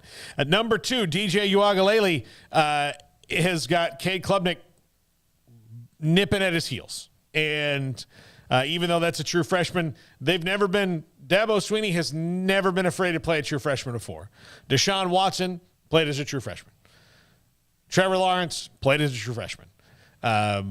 So DJ Uiagalelei, when Trevor Lawrence was out with COVID, played as a true freshman. He's not afraid to play a freshman, especially if the starter is not doing well. So if DJ continues on the path that they were on last year, where his play was 16 touchdowns, 11 interceptions, that's not a good TD to INT ratio no matter how you slice it. Now, if the offensive line is better, I would say that gets, significantly better. But if he's the problem, Dabo will pull the trigger, no doubt. Yeah, and I got to go catch a Randy here pretty soon. But, yes, DJ Uiagalelei, he's fighting off Klubnik. I think that's pretty clear, and I don't think he's shown anything to make us think that he's, going to just keep that job no matter what. So, yeah, I think of anybody who's feeling that breath on the back of their neck, it's him right there at the top of the list of anybody in college football right now. Yeah. I'm sure there will be some leeway given, but, yeah, ultimately, that dude's right behind you. Yeah. At number 1, this is kind of obvious, Quinn Ewers. This kid has stepped into the pressure cooker, and I'll just say it, just please be good. Please don't be the reason. Oh, I don't know, man. Him being the opposite of good would probably be the funnest, most ridiculous thing to talk about for weeks on end. But, for his sake. For your sake, please be good. We're in this loop with Texas. I would like to at least move the conversation, even though, again, if you watch the show enough, you know that you've got 3 hosts that grew up not as fans of that university, but I just want the loop to stop. I don't really care either way. But Quinn Ewers is a fantastic player as far as a high school football prospect goes. I wish you almost wouldn't have said the part about not being, because that doesn't mean we can't look at it objectively and look at Quinn Ewers just for what it is. It's talking about Pittsburgh or San Diego State or something. But I've followed UT long enough to, I don't root for them, but I don't disparage the way that they go about really doing their business or their successes and try to diminish those in any way. And if he goes out and has major success, then we're all going to have to, give it up to Sark and give it up to all those recruiting folks who called him the next Jesus at quarterback and every other thing under the sun that's been said about this young man, while we've seen pretty much close to 0 football this entire time while all these things have been said. So for his sake, I hope it works out and he's, the next Vince Young or whatever. But certainly there are a lot of people praying for his downfall across the country because they want to see Texas stuck in the mud once again.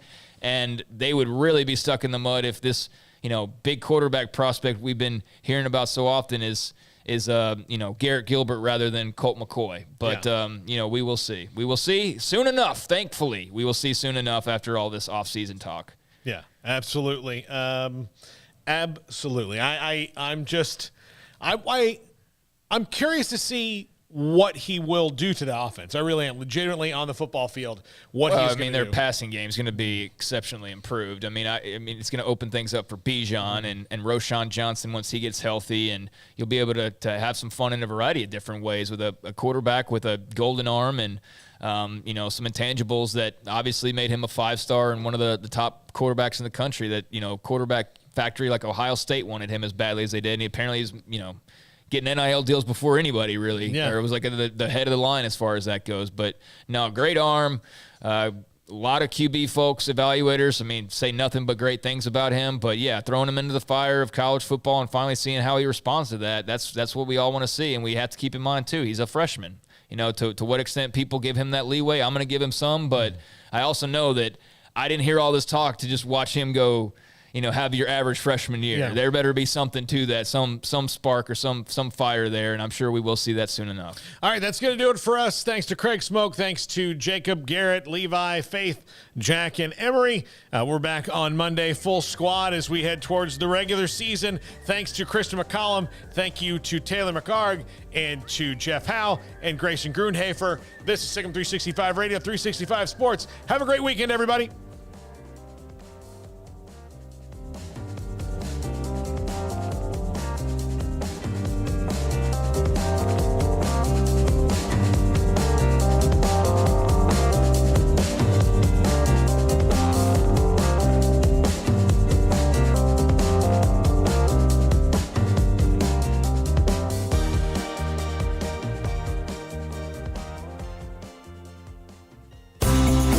Ideal MRI is a small family business right here in Central Texas.